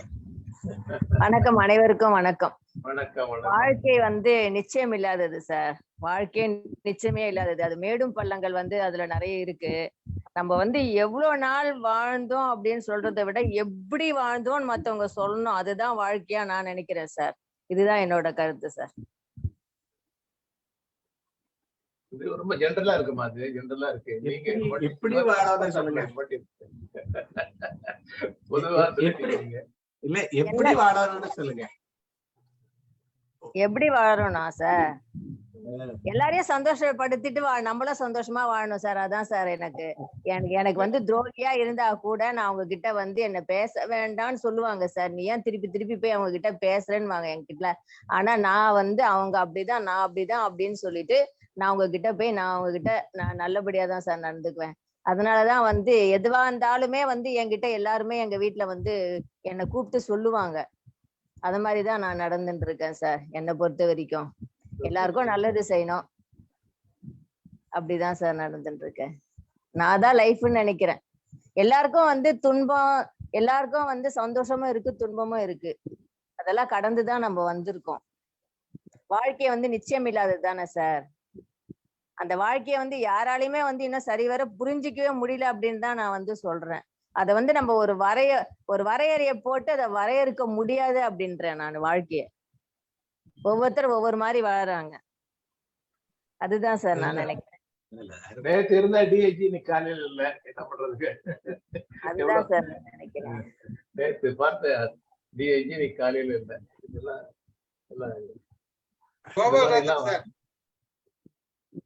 கோபால்ரத்ன சார் இருக்கீங்களா? வாங்க. அப்சர்வ் பண்ணிட்டு பிறகு பேசுறேன் சார். என்னங்க சார்? நாராயணன் சார் கையை தூக்குறாரு. சரி, கோபால் ரத்ன சார் அப்புறம் பேசுறாரு போல. நீங்க பேசுங்க சார். நாராயணன் சார் வாங்க. வணக்கம். வணக்கம். முதல்ல நான் வந்து ஒரு சுவாரஸ்யமான விஷயம் ஒன்று படித்தேன், அதை சொல்லிடுறேன். அதுக்கப்புறம் வந்து நான் என்ன நினைக்கிறேங்கிறத சொல்லிடுறேன். Life is between B and D, that is birth and death. Life is between birth and death. சரி, அதுக்கு இடையில என்ன இருக்கு? சி இருக்கு. பிக்கும் டிக்கு இடையில சி இருக்கு. அந்த சிங்கிறது என்ன அப்படின்னு கேட்கும்போது இட் இஸ் அ சாய்ஸ். நம்ம எப்படி சூஸ் பண்றோமோ அப்படித்தான் நம்ம லைஃப் அமையும் அப்படின்னு ஒருத்தர் சொல்றாரு. நீங்க கரெக்டா life is a matter of choice. If you choose well it will not go wrong அப்படின்னு படித்தேன். கொஞ்சம் சுவாரஸ்யமா இருந்தது. கோர்ஸ் அதுல கருத்து வேறுபாடு நிறைய இருக்கலாம். ரைட். என்ன பொறுத்த வரைக்கும் என்ன சார் சொல்லுங்க. சொல்லுங்க சார். அவ்வளவுதான் கேட்டேன். இல்ல இல்ல இல்ல இல்ல லைஃப் இன்னொன்னு இது வந்து நான் படிச்சதை சொன்னேன். நான் இது வந்து படிச்சதை சொன்னேன். இப்ப அனுபவிச்சதை சொல்ல போறீங்க. இப்ப நான் கடந்த காலம் நம்ம எப்படி வாழ்ந்தோம், நம்ம தோல்விகள் என்ன, வெற்றி என்ன, இதெல்லாம் வந்து கணக்கு பண்ணி பார்க்கும்போது நாம் வாழ்க்கையை வந்து ஏற்றுக்கொள்ள தவறிவிட்டோம். வாழ்க்கையை ஏற்றுக்கொண்டால் எல்லாமே சுகமே. நாம வந்து பிரச்சனைகள் வர்றதுக்கு காரணமே வந்து ஏற்றுக்கொள்ளாத தன்மை இருக்கிறதுனாலதான். நம்ம இப்ப எல்லாத்தையும் ஏத்துக்கோமா அப்படிங்கறதே இல்லை. முயற்சித்து கொண்டு இருக்கிறேன். ஓகே, இப்ப வந்து எந்த அளவுக்கு நம்ம ஏற்றுக்கொள்ளும் தன்மை நம்ம கிட்ட இருக்கோ அந்த அளவுக்கு நமது வாழ்க்கை வெற்றிகரமாக அமையும். அடுத்தது நான் நினைக்கிறது இன்னொன்னு என்ன நினைக்கிறேன் அப்படின்னா, ஐ ஷுட் டை எம்டி. நமக்கு தெரிஞ்சது ரொம்ப கிடையாது, அட்லீஸ்ட் தெரிஞ்சதை வந்து 4 பேருக்கு பகிர்ந்துகிட்டு போகணும் அப்படின்னு நான் நினைக்கிறேன். இதுதான் நான் இப்போதைக்கு, ஏன்னா இப்ப 70ல அடி எடுத்து வச்சாச்சு. இனிமே வந்து ஒன்னும் பெருசா ஒன்னும் சாதிச்ச போறதில்லை. இருக்கிறத வந்து மக்கள்கிட்ட பகிர்ந்து எனக்கு தெரிஞ்சதை வந்து 4 பேருக்கு சொல்லி கொடுக்கலாம் அப்படின்னு நினைக்கிறேன். நான் அதுதான் எனக்கு சந்தோஷத்தை கொடுக்கும் அப்படின்னு நான் நம்புறேன். நான் ஏற்றுக்கொள்ளும் தன்மை நம்ம கிட்ட இருக்கிற பொக்கிஷங்கள், அதை எந்த அளவுக்கு முக்கியமா இளைஞர்களுக்கு, நீங்க நம்ப மாட்டீங்க, நான் பல முறை வந்து பல இளைஞர்களுக்கு வந்து சில விஷயங்களை சொல்லிக் கொடுக்கணும்னு நினைச்சு இது வரைக்கும் யாருமே அதை கத்துக்க வரல. ரொம்ப ஐரணி அதுதான். சில வயதானவர் இளைஞர்களுக்கு தான் தெரியணும் சில விஷயங்கள். நான் கத்துக்கிட்டது அது வரல. இன்னும் யாராவது வருவாங்க அப்படிங்கிறது தெரியல எனக்கு. பட் இருந்தாலும் ஒரு 2 பேர் இருந்தா கூட அதை கொடுத்துட்டு போகணும்னு நினைக்கிறேன். நான் என்கிட்ட இருக்கிறது கொஞ்சம் அப்படின்னா கூட I want to die empty. That's all. அதுக்கு ஆளை தேடணும்ல, நீங்க தான் தேடணும். இல்ல தேடுறேன் சார், தேடிட்டு தான் இருக்கேன் நானு. பட் கோர்ஸ் எனக்கு தெரிஞ்சே சொல்றேன் நான். அதாவது மொழியா இருக்கட்டும், கணக்கா இருக்கட்டும், இலக்கணமா இருக்கட்டும், மேஜிக்கா இருக்கட்டும், எதா இருந்தாலும் நமக்கு இது வந்து நமக்கு அப்படியே இப்போ கடல் அளவுலாம் ஒன்றும் தெரியாது. தெரிஞ்சது நேத்து கூட நான் நினைச்சிட்டு இருந்தேன். நான் சில விஷயங்கள் பேசிக்கும் போது ஒரு நண்பர்கிட்ட பேசிட்டு இருந்தேன். நான் இதெல்லாம் ஏன் சார் நீங்க வந்து சொல்லக்கூடாது அப்படின்னு, யாராவது முன் வந்தா நான் சொல்லித்தர தயாரா தான் இருக்கேன் அப்படின்னு சொன்னேன். நான் course without taking any money telling சொல்லி கொடுக்க நினைக்கிறேன். நான் இல்ல தலைவரே, முன்வந்தா அப்படிங்கிற வார்த்தை தான் எனக்கு தெரிந்தவரை நான் சொல்லும் போது யாரும் முன் வர மாட்டேங்கிறாங்க சார். நான் என்ன பண்றேன், நம்ம என்ன பண்ணலாம்? இப்ப பள்ளிக்கூடத்துக்கு இப்ப நான்லாம் முடிஞ்ச வரைக்கும் போறேன். என்னால கொஞ்சம் உடல் இது இருந்தாலும் கிட்டத்தட்ட ஒரு வருஷத்துக்கு 2000-3000 பிள்ளைகளையாச்சும் நான் பாத்துடுறேன். எப்படியாவது அதுக்கு சந்தர்ப்பத்தை ஏற்படுத்திக்கிறேன். அந்த மாதிரி ஏதாவது சொன்னா அதுல ஒருத்தர் வர்றதுக்கு வாய்ப்பு இருக்கு. நம்ம போகணும்னு நினைக்கிறேன். இந்த போயிட்டு இருக்கேன். மோரை கூவித்தான் விக்கணும். அந்த மாதிரி, அதாவது நல்லதை நம்ம கூவித்தானே விக்கணும். கல்லா இருந்தா வந்துருவான், எல்லாரும் உத்தமா வந்துருவான். நீங்க நல்லதை கொடுக்கணும்னு நினைக்கிற போது நம்ம ஏதாவது அதுக்கு ஒரு முயற்சி பண்ணிட்டு தான் இருக்கேன். இல்ல உங்களுடைய இது ரொம்ப அருமையான நோக்கம் கொடுக்கணும். அதுலதான் சொன்னேன் அன்னைக்கு பகிர்ந்துக்காம சத்தவே புத்துங்கிற நரகத்துக்கு போவேன்னு சொல்லி வச்சாங்க ஒரு காலத்துல. இருக்க கல்விய பகிர்ந்துக்காம இறந்தவன் ஒரு புத்து அப்படின்னு ஒரு நரகம் இருக்கா அந்த காலத்துல அப்படின்னு ஒண்ணு எழுதி வச்சாங்க. சொல்லுங்கள், பகிருங்கள்ங்கிறது ரொம்ப மிக பெருசு. உங்களுக்கு அருமையான நோக்கம், வாழ்த்தி வணங்குறேன். இல்ல ஒரு உதாரணத்துக்கு ஒண்ணு சொல்றேன். யாராவது ஒருத்தர் வந்து ஒரு சும்மா ஒரு 1 மினிட் ஓகே, யாராவது ஒரு கால்குலேட்டர் ஓபன் பண்ணிக்கங்க. கால்குலேட்டரா? ஆமா, ஒரு நிமிஷம். உங்க சிஸ்டத்துல இருக்குமே சார். சிஸ்டத்துல இருக்குதான் சார். ஓபன் பண்ணியாச்சு சார். ஓபன் பண்ணியாச்சா? ஓகே, நீங்க வந்து ஒரு 2 டிஜிட் நம்பர் சொல்லிட்டு அதுல போட்டுருங்க. எனக்கு இப்ப சொல்லுங்க, எல்லாரும் கேக்குற மாதிரி. என்ன யாராவது ஓபன் பண்ணி அதை வெரிஃபை பண்ணிக்கலாம். 55. ஓகே, அடுத்த நம்பர் அதை ஆட் பண்ணிட்டே வாங்க. அடுத்த நம்பர் 28. அடுத்த நம்பர் 69. அடுத்த நம்பர் 44. அடுத்த நம்பர் 77.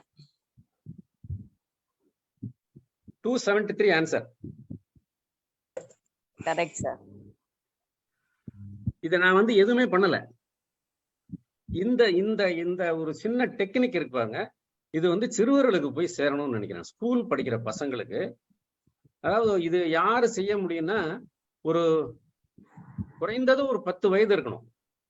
குறைந்தது ஒரு 10 வயது 10-12 வயதுல இருக்கவங்க வந்து பெரியவர்களோட கத்துக்கலாம். இது ஒரு பெரிய ஒரு மிராக்கிளே கிடையாது. நான் எதுவுமே வச்சுக்கல. நான் இது அபாகஸ் சிஸ்டமா sir? No no no no, this is Narayanamurthy system. நான் எல்லாத்தையும் பார்த்து நான் டிவைஸ் பண்ணது மேடம். இப்ப இது 3 டிஜிட்டும் சொல்லலாம். இது என்னன்னா, இது ஒரு ரொம்ப சிம்பிளான ஒரு நீங்க பேட்டன்ட் வாங்கணும்ல சார்? வாங்கிடுங்க சார்.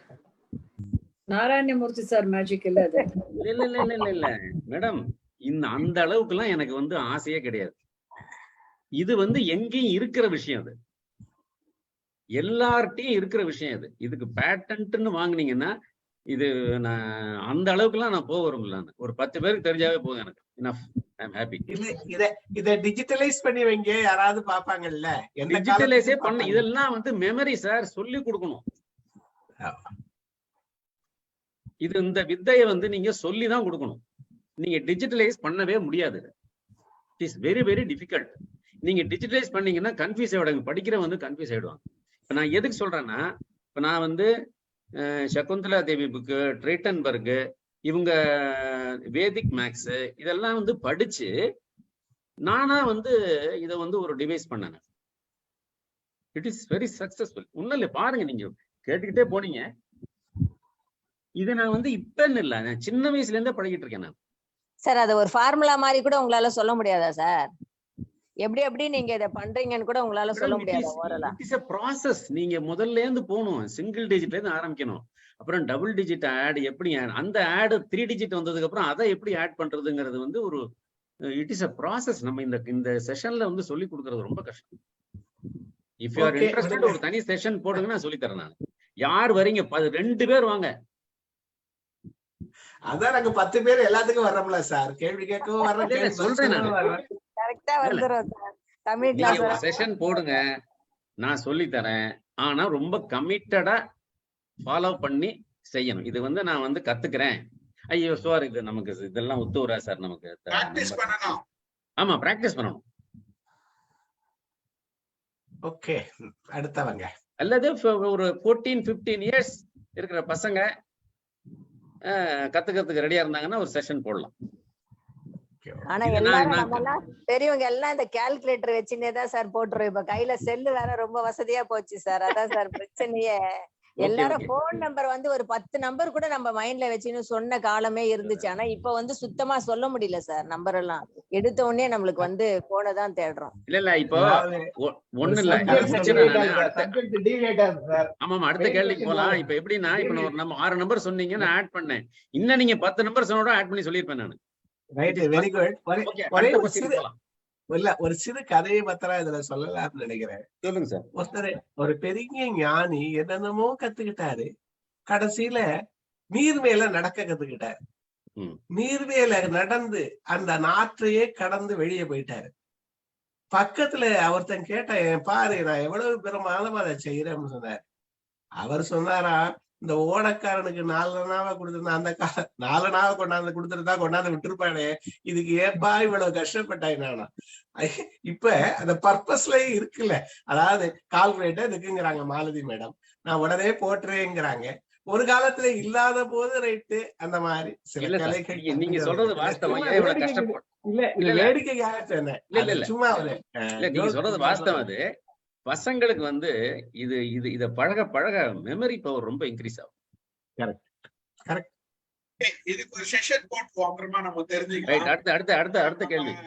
மத்த லைஃபோட கேள்வி இது முடிச்ச உடனே பசில் செய்றாங்கன்னா 2-3 பசில் வச்சிருக்கேன், அப்புறம் சொல்றேன் எல்லாம் முடிச்சதுக்கு அப்புறம். அதெல்லாம் அப்புறம் பாத்துக்கலாம், அதுக்கு நேரம் இருக்காதுன்னு நினைக்கிறேன். ஒரே ஒரு சின்ன இது, கேள்வி கேட்கறவங்க எப்பவுமே பதில் வச்சிருப்பாங்க. இங்க கேள்வியை எழுப்புனது திருமிகு பத்மா அவர்கள். அவங்க கட்டாயமா இதுக்கு யோசிச்சு பதில் வச்சிருப்பாங்க. அவர்கள் பதில் சொல்லி இத முடிச்சுட்டு அடுத்த கேள்விக்கு போலாம். அடுத்தவங்க என்ன சொல்றாங்க எல்லாரோட ஒப்பீனியனை கேட்கலாம் சார்.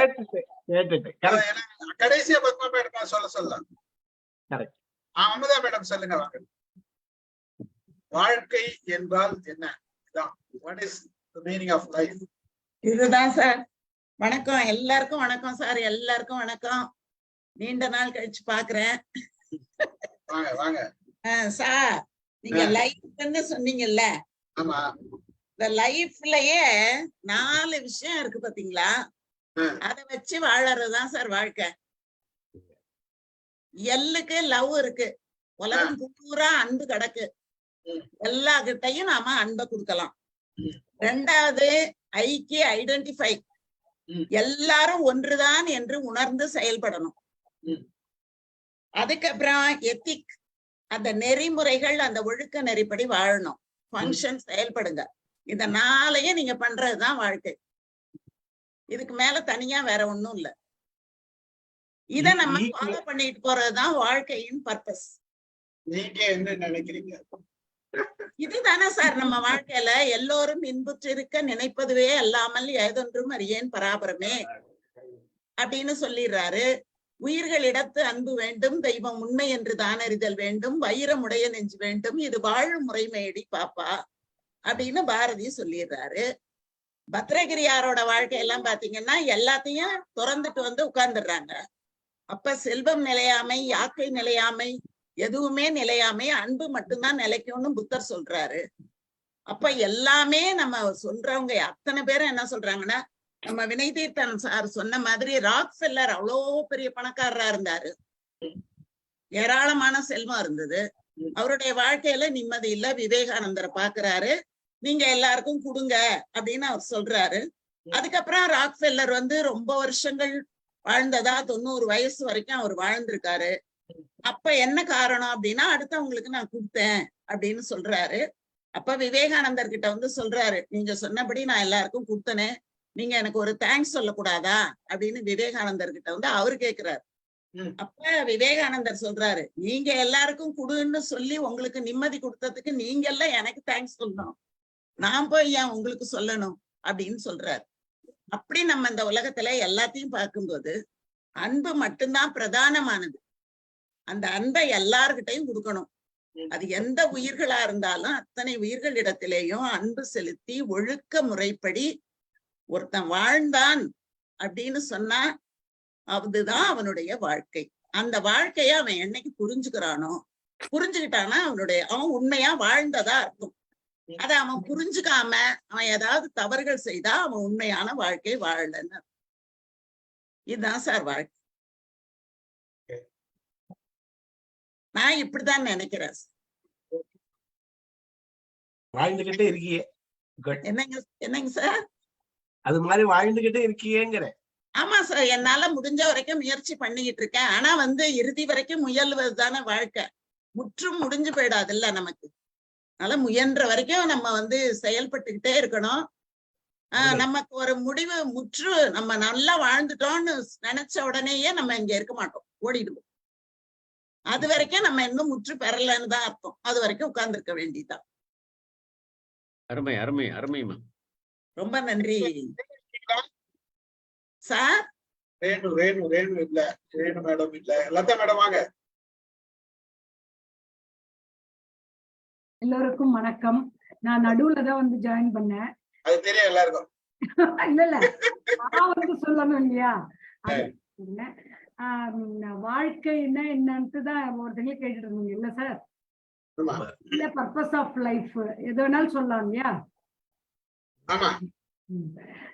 என்னை பொறுத்த வரைக்கும் வாழ்க்கைன்னா இப்ப யாரோ ஒருத்தருங்க 2 பேர் சொல்லி சரியா நான் அறகுறையா கேட்டேன், உதவி செய்யறதுன்னு. அது நானும் ஒத்துப்பேன். இன்னொன்னு வந்து மனசுல தோன்ற நல்ல காரியங்கள் அனைத்தையும் செய்து முடிக்க வேண்டும். மனசுல தோன்ற எல்லாத்தையும் நான் அதுக்குதான் சொல்ல, நல்ல காரியங்கள் அனைத்தையும். சில சமயம் ஏதோ ஒரு வெஞ்சன்ல ஏதோ ஒரு டயத்துல ஏதோ ஒரு ரீசனால அவனுக்கு இப்படி நடக்கணும், அவங்களுக்கு இப்படி நடக்க கூடாதுன்னு நினைக்கலாம். ஆனா நல்ல காரியங்கள் எதெல்லாம் நினைக்கிறோமோ, இவங்களுக்கு இது பண்ணணும், அவங்களுக்கு நல்லது பண்ணணும், அவங்களுக்கு நெய்பருக்கு நல்லது பண்ணணும் அப்படின்னு எதெல்லாம் நம்ம நினைக்கிறோமோ அதெல்லாம் செஞ்சு முடிக்கணும். அது ஒண்ணுதான் என்னுடைய purpose of life. That itself is very big, of course. Sir நான் ஒண்ணு சொல்லலாம்னு நினைக்கிறேன். நம்ம லதா சொன்னதுக்கு சொல்லலாமா? எனக்கு நல்லதா இருக்கிறது அடுத்தவங்களுக்கு நல்லதா இருக்கும்னு அவசியம் இல்லம்மா.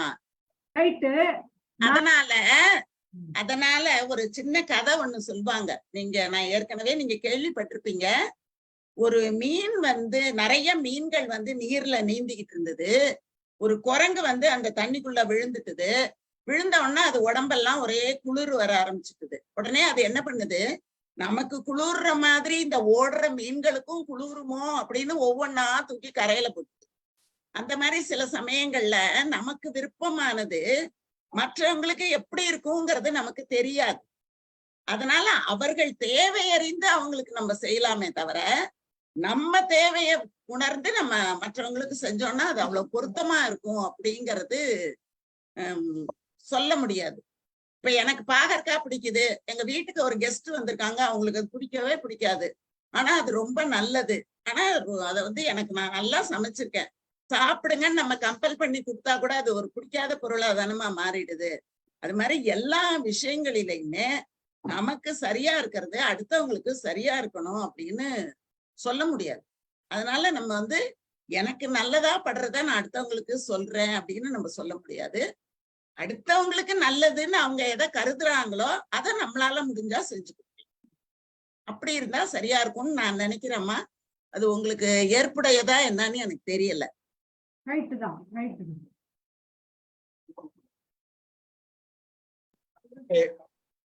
வேற யாராச்சும்?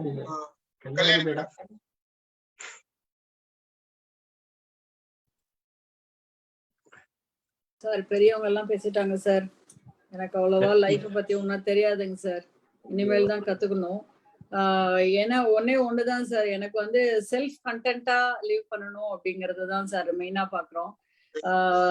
நம்ம வந்து மத்தவங்களுக்கு தொந்தரவு இல்லாம நம்ம ஒழுங்கா நிம்மதியா இருக்கிறது அப்படிதான் நம்மளோட லைஃப் பர்பஸா இருக்கணும் அப்படின்னு பாக்குறேன்.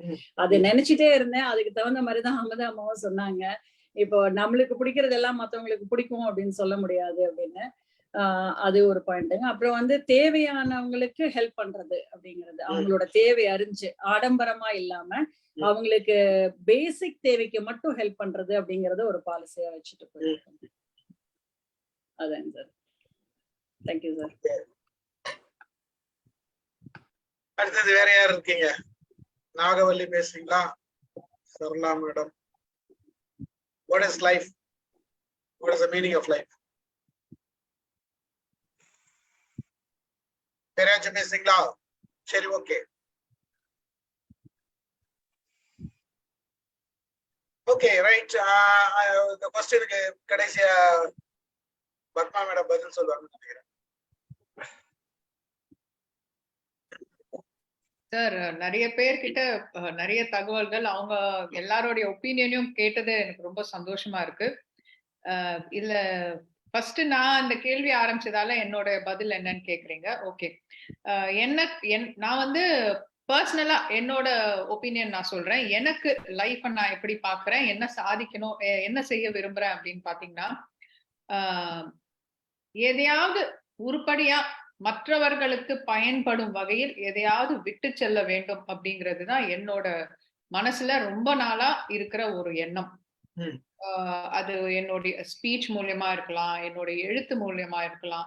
சோ ஏதோ ஒண்ணு மற்றவர்களுக்கு ஒரு படிப்பினை, ஒரு எந்த பார்த்து இல்ல என்னோட ஸ்பீச்சை கேட்டு ஒரு விஷயம் புதுசா கத்துக்கிறாங்க, ஓ அப்படியா அப்படின்னு ஒரு விஷயம் தெரிஞ்சுக்கிறாங்கன்னா அது எனக்கு ஒரு சாட்டிஸ்பாக்சன். என்னால் முடிஞ்ச, நான் வந்து பெரிய ஸ்காலர் இல்ல, வெளியில படிக்கிறத இங்க கொண்டு வந்து நான் சேர்க்கிறேன். சோ என்னால முடிஞ்ச ஒரு ஒரு ஒரு பிரிட்ஜா, ஒரு கனெக்டிங் பிரிட்ஜா, அந்த ஒரு நாலேஜ்க்கும் மக்களுக்கும் ஒரு கனெக்டிங் பிரிட்ஜா நான் இருந்தா போதும். அந்த அளவுக்கு தொடர்ந்து அதை நான் செஞ்சுட்டு வந்தா போதும் அப்படிங்கிறதுதான் என்னுடைய விருப்பம். மெயினா விமன் அண்ட் ஸ்டூடெண்ட்ஸ், இவங்க 2 பேர் மட்டுமே போதுமான அளவு எஜுகேட் பண்ணா நம்மளுடைய வளர்ச்சி நல்லா இருக்கும் அப்படிங்கறதும் என்னுடைய கருத்து. இந்த ஆண்களை ஏன் விட்டுட்டீங்க அப்படின்னு கேட்காதீங்க, என்னுடைய தாட் ப்ராசஸ் அந்த மாதிரி இருக்கு. ஸோ மெயினா ஸ்டூடெண்ட்ஸ் நிறைய ஃபோக்கஸ் பண்ணணும், முடிஞ்ச வரைக்கும் படிக்கிற நல்ல விஷயங்களை மற்றவங்களோட பகிர்ந்துக்கணும் அப்படிங்கிறது தான் சார்.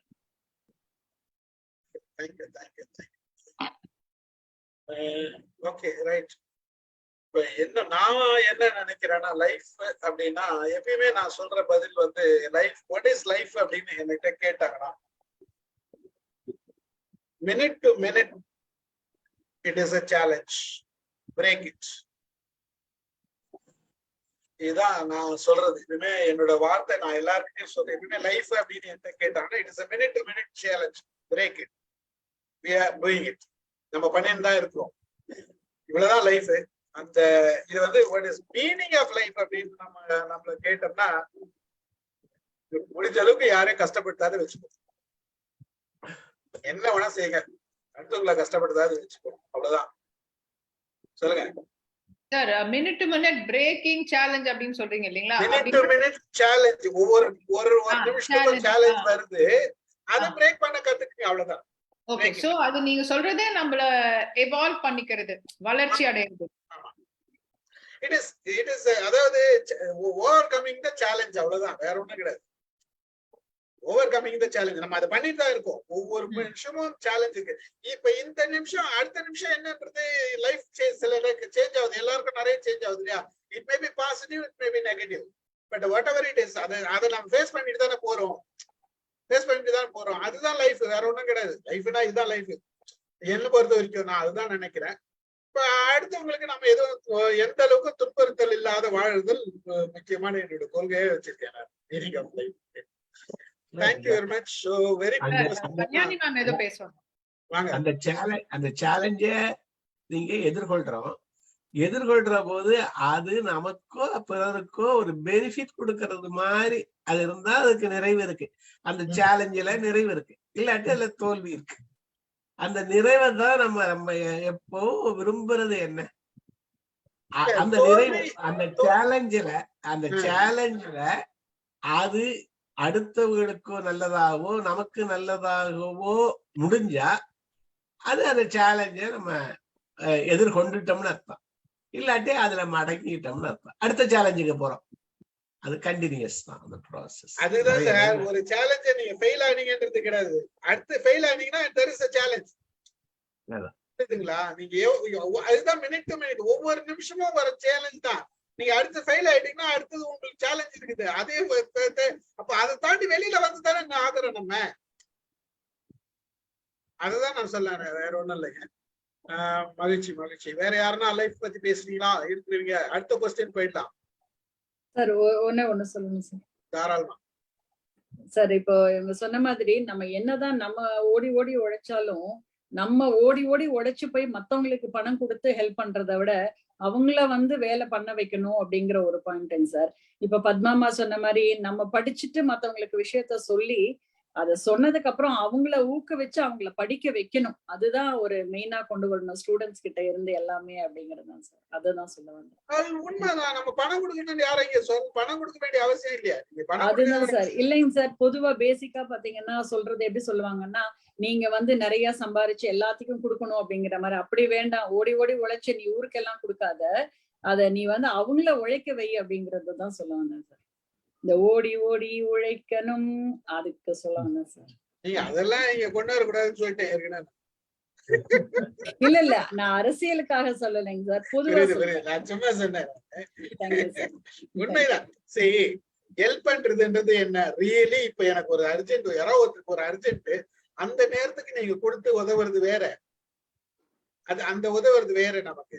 ஆனா அதுக்காக அவன் உழைக்காத இருக்கிறதுக்கு நம்ம காசு கொடுக்குறோம்னா அது அது அது நீங்க ஹெல்ப்பே பண்ணல, கெடுக்குறீங்க.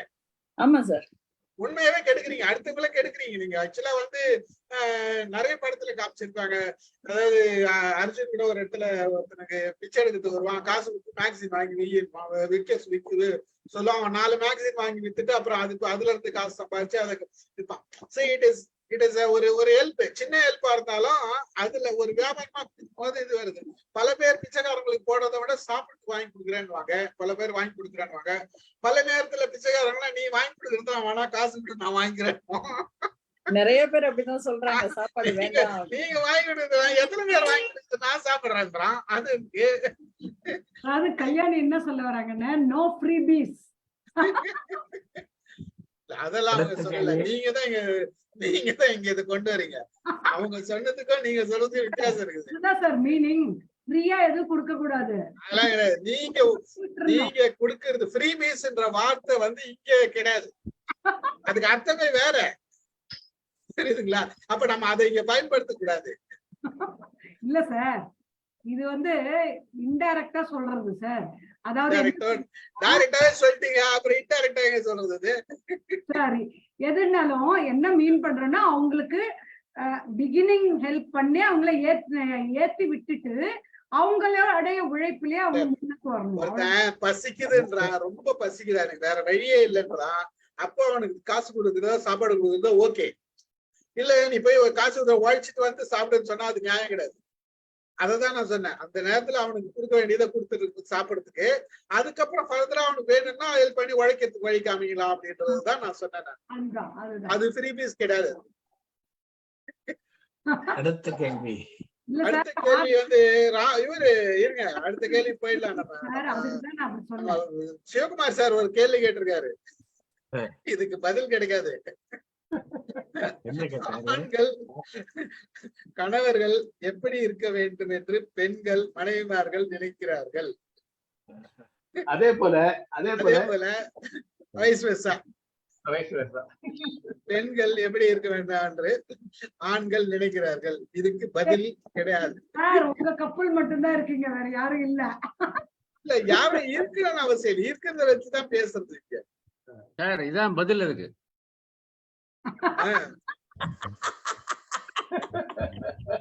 அதாவது அன்பும் அக்கறையும் தான், வேற ஒண்ணும் இல்ல. ஒரு இது படிச்சேன், ஒரு பயிற்சியாளர் 2 பேரும் போறாங்க.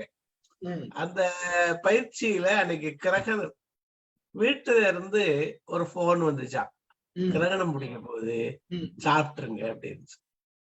இவரு சரிமா சாப்பிட்டேன்னாராம். அப்புறம் கொஞ்ச நேரத்துல கிரகணம் விட்டுருச்சு.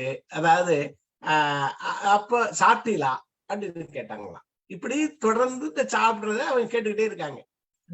பக்கத்துல இருக்க இன்னொரு ட்ரெயினர் சொன்னாராம், போட்டு நச்சுங்கிறாங்களே, நான் அப்பவே இதுக்கு ஒரே ஒரு நச்சுல முடிச்சிருப்பேன் அப்படின்னு ஒரு பதில சொல்லி எரிச்சல் அடைவேன். நீங்க எரிச்சல் அடையாம இப்ப 3 தவணை 4 தவணையும் பதில் சொல்லிக்கிட்டே இருக்கீங்களேன்னு கேட்டாராம். அதுக்கு இவர் சொன்னாரா, இப்படி கேக்குறதுக்கு ஒரு ஆளாச்சு இருக்கு, அவங்கள நான் போற்றி வச்சுக்கணும்ல. என் மேல ஒரு அக்கறை கொண்டு அன்பு கொண்டு நீங்க சாப்பிட்டீங்களான்னு கேட்கறதுக்கு ஒரு ஆள் இருக்கேன். அதான் அந்த அக்கறை, அன்பு, அந்த விசாரிப்பு, இதான் ஒருத்தருக்கு ஒருத்தர் இன்னைக்கு முடியும்னு நினைக்கிறேன். அது 2 இருந்தாவே கணவனுக்கும் மனைவிக்கும் தொடர்பு இனிமையா இருக்கும்னு என்னுடைய. புரியுது புரியுது புரியுது. சார் இந்த கேள்வி கேட்டவருடைய பதில் என்ன? கணவர் எப்படி இருந்தாலும் சரி சார், மனைவி எப்படி இருந்தாலும் சரி சார், எப்படியோ அமைஞ்சு போச்சு வாழ்க்கை. அவங்க எப்படி இருக்கணும் அப்படியே ஏத்துக்குங்க. அவங்கள நம்ம மாத்தணும், இப்படி வரணும், நம்ம மாதிரி வரணும், நம்ம வழிக்கு வரணும் நினைக்காதீங்க. Accept them as they are. முரடனா இருந்தா முரடனா வரணும், அன்பா இருந்தா அன்பா ஏத்துங்க, நல்லவனா இருந்தா நல்லவனா ஏத்துங்க.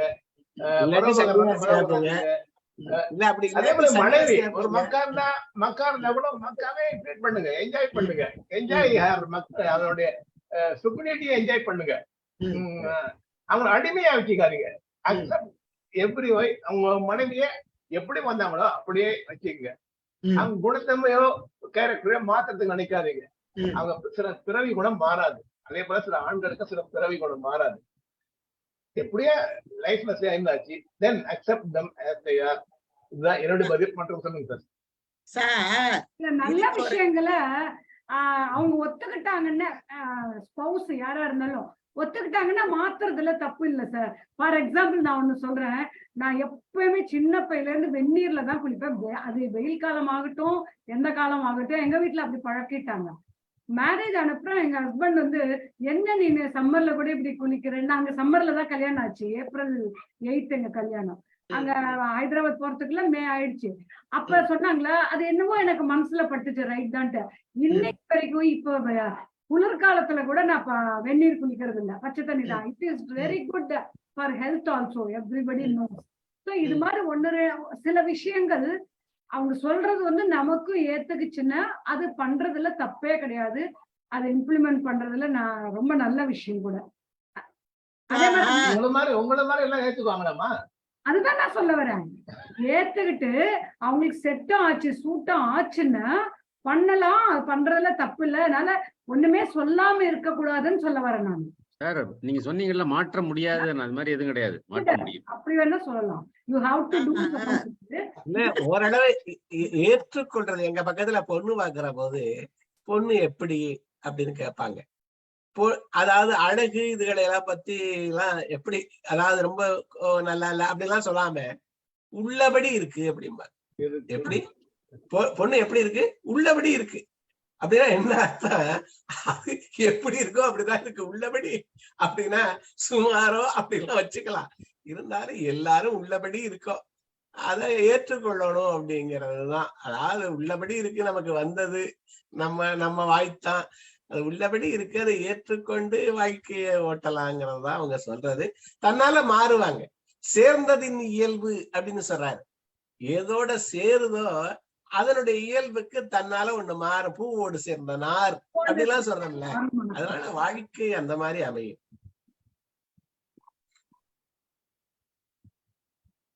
கருப்பா இருக்கியா வெள்ளையா இருக்கான்னு பாக்காத, அமைஞ்சு போச்சா கருப்பா இருந்தாலும் ஏத்துக்கோ, போக போக பழகணும். ஏதோ ஒரு டைலாக் வருது, பார்க்க பார்க்க பிடிக்கின்ற மாதிரிதான் எங்க அம்மா சொல்லுவாங்க. உங்க அப்பா என்ன சொல்லுவாங்க, வெள்ளையா நீங்க எல்லாம் சிகப்பா இல்லையா அப்படின்னு எங்க அம்மா சொல்லுவாங்க. உங்க அப்பா கருப்பு தான், ஆனா நீங்க எல்லாம் வெள்ளையா தான் இருக்கீங்க, கருப்பு வெள்ளையெல்லாம் பார்க்காதீங்க, போக போக சரியாயிடுவாங்க எங்க அம்மா. இது எங்க அம்மாவுடைய டைலாக் ஆரம்பத்துல. கருப்பு வெள்ளையெல்லாம் பார்க்காத, குணம் நல்லா இருக்கா பாரு, சேவை நல்லா இருக்கா பாரு அப்படின்னு சொல்லுவாங்க. இதை தானே கருப்பு வெள்ளையெல்லாம் பார்க்காத அப்படின்றாங்க. ஸோ கருப்புன்றதெல்லாம் போக போக மறைஞ்சிடும், வெளுப்புன்றதெல்லாம் போக போக மறைஞ்சிடும். இதுல தாம்பத்திய சுகம்னு ஒண்ணு இருக்கு. அது எல்லா சுகத்துக்கும் மேற்பட்டதுங்கிறாங்க. அது எல்லா குறையையும் அது நிறையாக்கிறோம். அதனால இது கொஞ்சம் காம்ப்ளெக்ஸான விஷயம். இது கணவன் மனைவி உறவுங்கிறது, கருப்பு சிவப்புங்கிறது, அதெல்லாம் அவர்களுக்கு அந்த மனது இசைவு தான். அடுத்த கேள்விக்கு போறீங்களா? அது வேற இந்த கேள்வியை ஒன்னும் எல்லாரும் சொல்ல வரேன் சார். என்னை பொறுத்த வரைக்கும் live and let live sir. அதாவது ஒத்துமையா இருக்கணும், அவங்க ஸ்பேஸ்ல இருக்கணும். இப்போ ஒரு பில்டிங்க 2 பில்லர் தாங்குற மாதிரி. தனித்தனியா இருக்காங்க, பில்டிங்க சப்போர்ட் பண்ண தனித்தனியா இருக்காங்கன்னா அவங்கவுங்க ஸ்பேஸோட அவங்க ஒருத்தர் மத்தவங்களை தொந்தரவு பண்ணாம ஸ்பேஸ் கொடுத்து ஒரு கம்பேட்டபிலிட்டி, அப்படி ஒரு கம்பேட்டபிலிட்டியோட இருந்தாவே பிரச்சனை வராது அப்படிங்கிறது தான் என்னோட தாட் சார். கொடுக்கறதுதான் பிரச்சனையே. உனக்கு நான் நிறைய ஸ்பேஸ் கொடுத்துருக்கேன், எனக்கு நீ நிறைய ஸ்பேஸ் கொடுத்துருக்கேன்னு சொல்றதுதான் பிரச்சனையே இருக்கும். இல்ல உண்மையா சொல்ல போனா இதுக்கு பதில் ஒருத்தர் கூட சொல்ல முடியாது. ஏன்னா ஒவ்வொன்றும் ஒவ்வொரு வேற விதமான இருக்கும். சைக்கலாஜிக்கலா இதுக்கு என்ன பதில் சொல்லலாம் அப்படின்னா, ஆக்சுவலா வந்து ஆண்கள் கணவர்மார்கள் எப்படி இருக்க வேண்டும் என்று பெண்கள் நினைக்கிறார்கள் அப்படின்னாலும் சரி, பெண்கள் எப்படி இருக்கணும்னு ஆண்கள் நினைச்சாலும் சரி, ஒரே ஒரு விஷயம்தான். நம்ம ஒவ்வொரு நாளும் வாழ்க்கையில ஆக்சுவலா கல்யாணம் ஆகிறதுக்கு முன்னாடின்னு வச்சுக்கல, கல்யாணம் ஆகிறதுக்கு முன்னாடி நம்ம டெய்லி ரொட்டீன் ஒண்ணு இருக்கு. இந்த ரொட்டீன்ல நம்ம வாழும் போது ஒவ்வொரு நாளும் பல விஷயங்கள் கத்துக்கிறோம். அதை ஒவ்வொரு நாளும் இம்ப்ளிமெண்ட் பண்ணிட்டு வரும். இந்த இம்ப்ளிமெண்ட் பண்றது வந்து நம்ம மைண்ட்ல வந்து செட் ஆயிடும், கண்டிஷனிங் ஆயிடும். இந்த கண்டிஷனிங் ஆயிடுச்சுன்னா இந்த கண்டிஷனிங் தான் எப்பயுமே நமக்கு இருக்கும். இது இப்படிதான் நம்ம இருக்கிறோம் அப்படின்னு. அதுல இருந்து நாம கல்யாணம் கட்டிட்டு போறோம் அப்படின்ற பட்சத்துல, இப்ப ஒய்ஃப் வராங்கன்னாலும், நாங்க போய் அங்க வாழ போறோம்னாலும், பெண்கள்னாலும் ஆம்பளைங்க ஒய்ஃப்னாலும், இவங்களுக்கு தகுந்த மாதிரி ஒரு சில விஷயங்களை மட்டும் மாத்தணும்னு நினைச்சுக்குவாங்க. இந்த மாற்றங்கள் அந்த கண்டிஷன்ல கொண்டு வருவாங்க. இது வந்து ஒரு சேஞ்ச் கொண்டு வந்துருவாங்க. ஆனா என்னதான் இருந்தாலும் பழகினது, பேசுறது எல்லாமே நம்ம இப்படி பேசியிருப்போம், இப்படி எக்ஸ்போஸ் பண்ணிருப்போம், இப்படி ரியாக்ஷன் பண்ணிருப்போம். இந்த சிஸ்டம் இருக்கு பாத்தீங்களா, இது நம்ம கூட இருக்கும். இப்ப இது ஒருத்தருக்கு ஒருத்தர் டேலி ஆகுமானா ஆகாது. அப்ப அந்த டேலி ஆகாத சில நேரங்கள்ல எக்ஸ்போஸ் ஆகுது. அது நெகட்டிவா வரும்போது எக்ஸ்போஸ் ஆகுது. அப்ப அங்க பிரச்சனை வருது, எமோஷனல் ப்ராப்ளம் வருது. இதுதான் நடக்குது. இந்த அண்டர்ஸ்டாண்டிங் இருப்பார். இன்னைக்கு எனக்கு நான் வந்த பிறகு லைஃப்ல வந்து இப்படி ஒரு கண்டிஷன். இது வந்து ஸ்டார்டிங்ல நான் சொல்றது. ஒரு 5 வருஷம் கழிச்சு பெண் என்ன பண்ணுவாங்க, வீட்டுல இருக்கிற சூழ்நிலைக்கு தகுந்த மாதிரி அவங்களோட ஒர்க் எல்லாம் மாத்தி அவங்களோட கண்டிஷன் மாத்துவாங்க. ஜென்ஸ் ஒரு கண்டிஷன் மாத்துவாங்க. ஒரு உதாரணத்துக்கு சொல்றேன், வீட்டுல இன்னைக்கு லீவுன்னு வச்சுக்கேன், எனக்கு லீவுன்னு வச்சுக்கேன். இப்ப மாலதி என்ன பண்ணா, நாளைக்கு லீவு தானே, எங்கேயும் போக மாட்டார், நான் ஒரு வேலை கொடுக்குறேன்னு பிளான் பண்ணேன். எனக்கு என்ன தோணும், நாளைக்கு லீவு தானே, நான் வேற ஏதாவது கமிட்மெண்ட் சொல்லியிருப்பேன். அதை நான் சொல்றதுக்கு மறந்துருப்பேன்.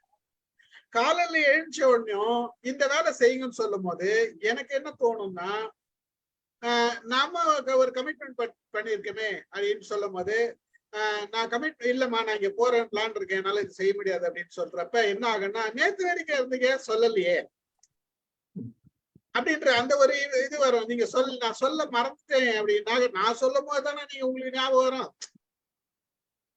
இதுதான் அந்த மாறுதல்.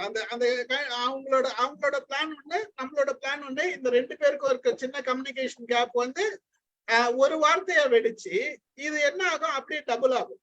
பேச ஆரம்பிச்சோம்னா டபுள் ஆகும். முதல்ல அதாவது எமோஷன்ஸ் இல்லாததான் பேசுவாங்க எல்லாருமே.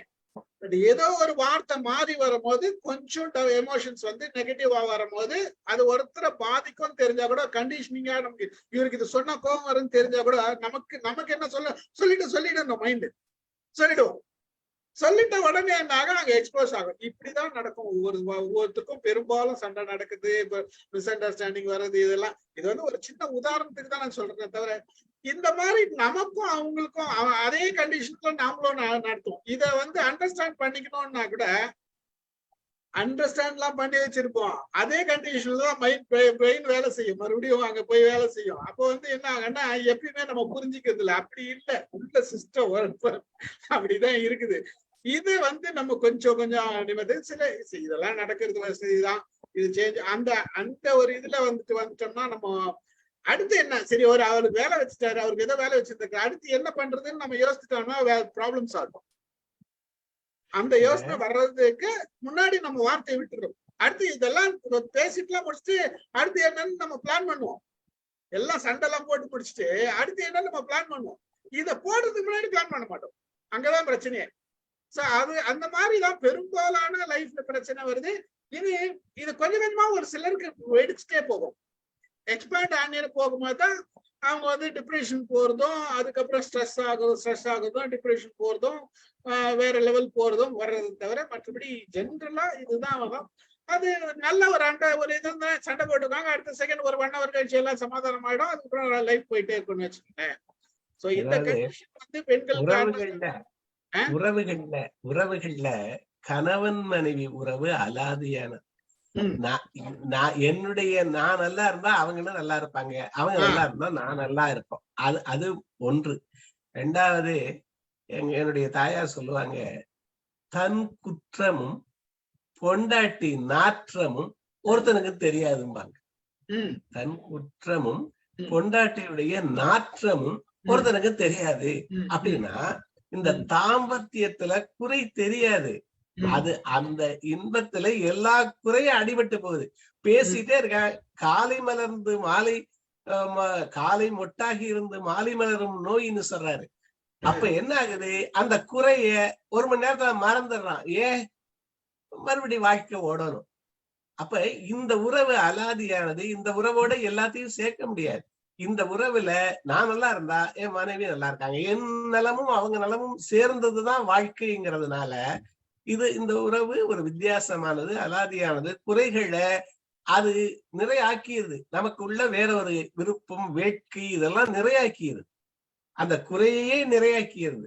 அப்ப இந்த உறவு கொஞ்சம் அலாதியானது, இதுல நுட்பமானது. அதனாலதான் சிலரே இதன் செவ்விதலைப்படுவர்னு திருக்குறள் சொல்லுது. சிலரே அதன் செவ்விதலைப்படுவர்.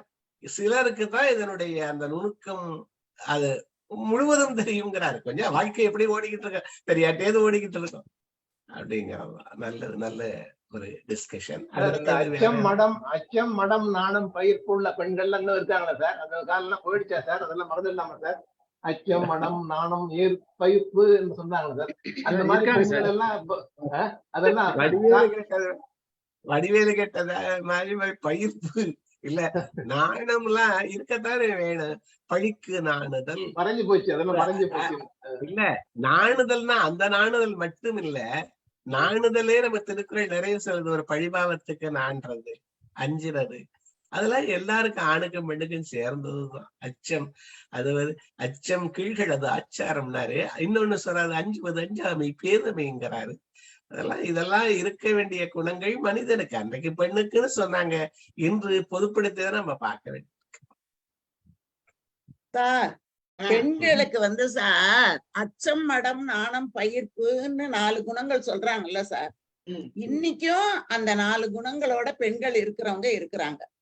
எப்படி அப்படின்னு நம்ம பார்க்கும்போது, வீட்லயே இத நீங்க வேடிக்கையா கூட நினைச்சுக்கலாம். ஒரு கதையில கூட நான் அதை படிச்சிருக்கிறேன். ஒரு சின்ன சின்ன விஷயங்களுக்கு பெண்கள் அஞ்சுவது மாதிரி தன் கணவன் கிட்ட நடந்துக்கிறது. ஐயோ இத பாருங்களேன், இது ஏதோ ஒண்ணு ஓடுது, எனக்கு ரொம்ப பயமா இருக்கு, நீங்க கொஞ்சம் பாருங்களேன் அப்படின்னு சொல்லும் போது அந்த நெருக்கம் அதிகமாகிறது அவங்க 2 பேருக்குள்ள. அதனால அந்த அச்சம் என்ற உணர்வு இன்னைக்கும் இருக்குது. இந்த நாணம்ங்கிறது பொதுப்படையானது கிடையாது, பெண்களுக்கு இயல்பாகவே இருக்கக்கூடிய ஒரு நாணம் தான் அது. அதுதான் யான் நோக்கும் காலை நிலம் நோக்கும் நோக்காக்கால் தான் நோக்கி மெல்ல நகும்னு சொல்லும் போது, அந்த நோக்கத்தின் வழியாக அந்த கணவனினுடைய அந்த பார்வையின் வழியாக வரக்கூடிய நாணம் சாகிற வரைக்கும் இருக்கும் சார். அது என்னைக்குமே பெண்களுக்கு உள்ளதுதான் அது நாணம். அதே மாதிரி பயிர்ப்பு அப்படின்னு சொல்றது ஒரு அருவருப்பான ஒரு உணர்வு. அதாவது மற்றவர்கள் நம்ம மேல படும்போதோ, அத வேண்டாத சில விஷயங்களை நம்ம கேட்கும் போதோ ஒரு அருவருப்பு உணர்வு. இந்த மடத்துக்கு தான் சொல்றாங்க கொளுத்த கொண்டு கொண்டது விடாமை அப்படின்னு சொல்றாங்க. அப்படின்னா என்னன்னா, எல்லா விஷயங்களையும் வெளியில சொல்லாம ரகசியங்களை பாதுகாப்பது, அததான் மடன் அப்படிங்கிறாங்க. மடம் கிடையாது, மடன். அந்த 4 குணமும் இன்னைக்கும் பெண்கள் இடத்துல, எல்லா பெண்கள் இடத்துலயும் இருக்குது. அதாவது எல்லா ரகசியங்களையும் வெளியில சொல்ல மாட்டாங்க. அதுக்கு நம்ம குத்திய உதாரணமா சொல்லுவாங்க. இன்னைக்கு கூட பெண்கள் கிட்ட இருந்து எல்லா ரகசியத்தையும் வாங்கவே முடியாது. எப்படி இருந்தாலும் அவங்க கிட்ட ஒரு ரகசியம் இருக்கதான் இருக்கும். எல்லாத்தையும் சொல்லணும்னு அவசியம் இல்லை.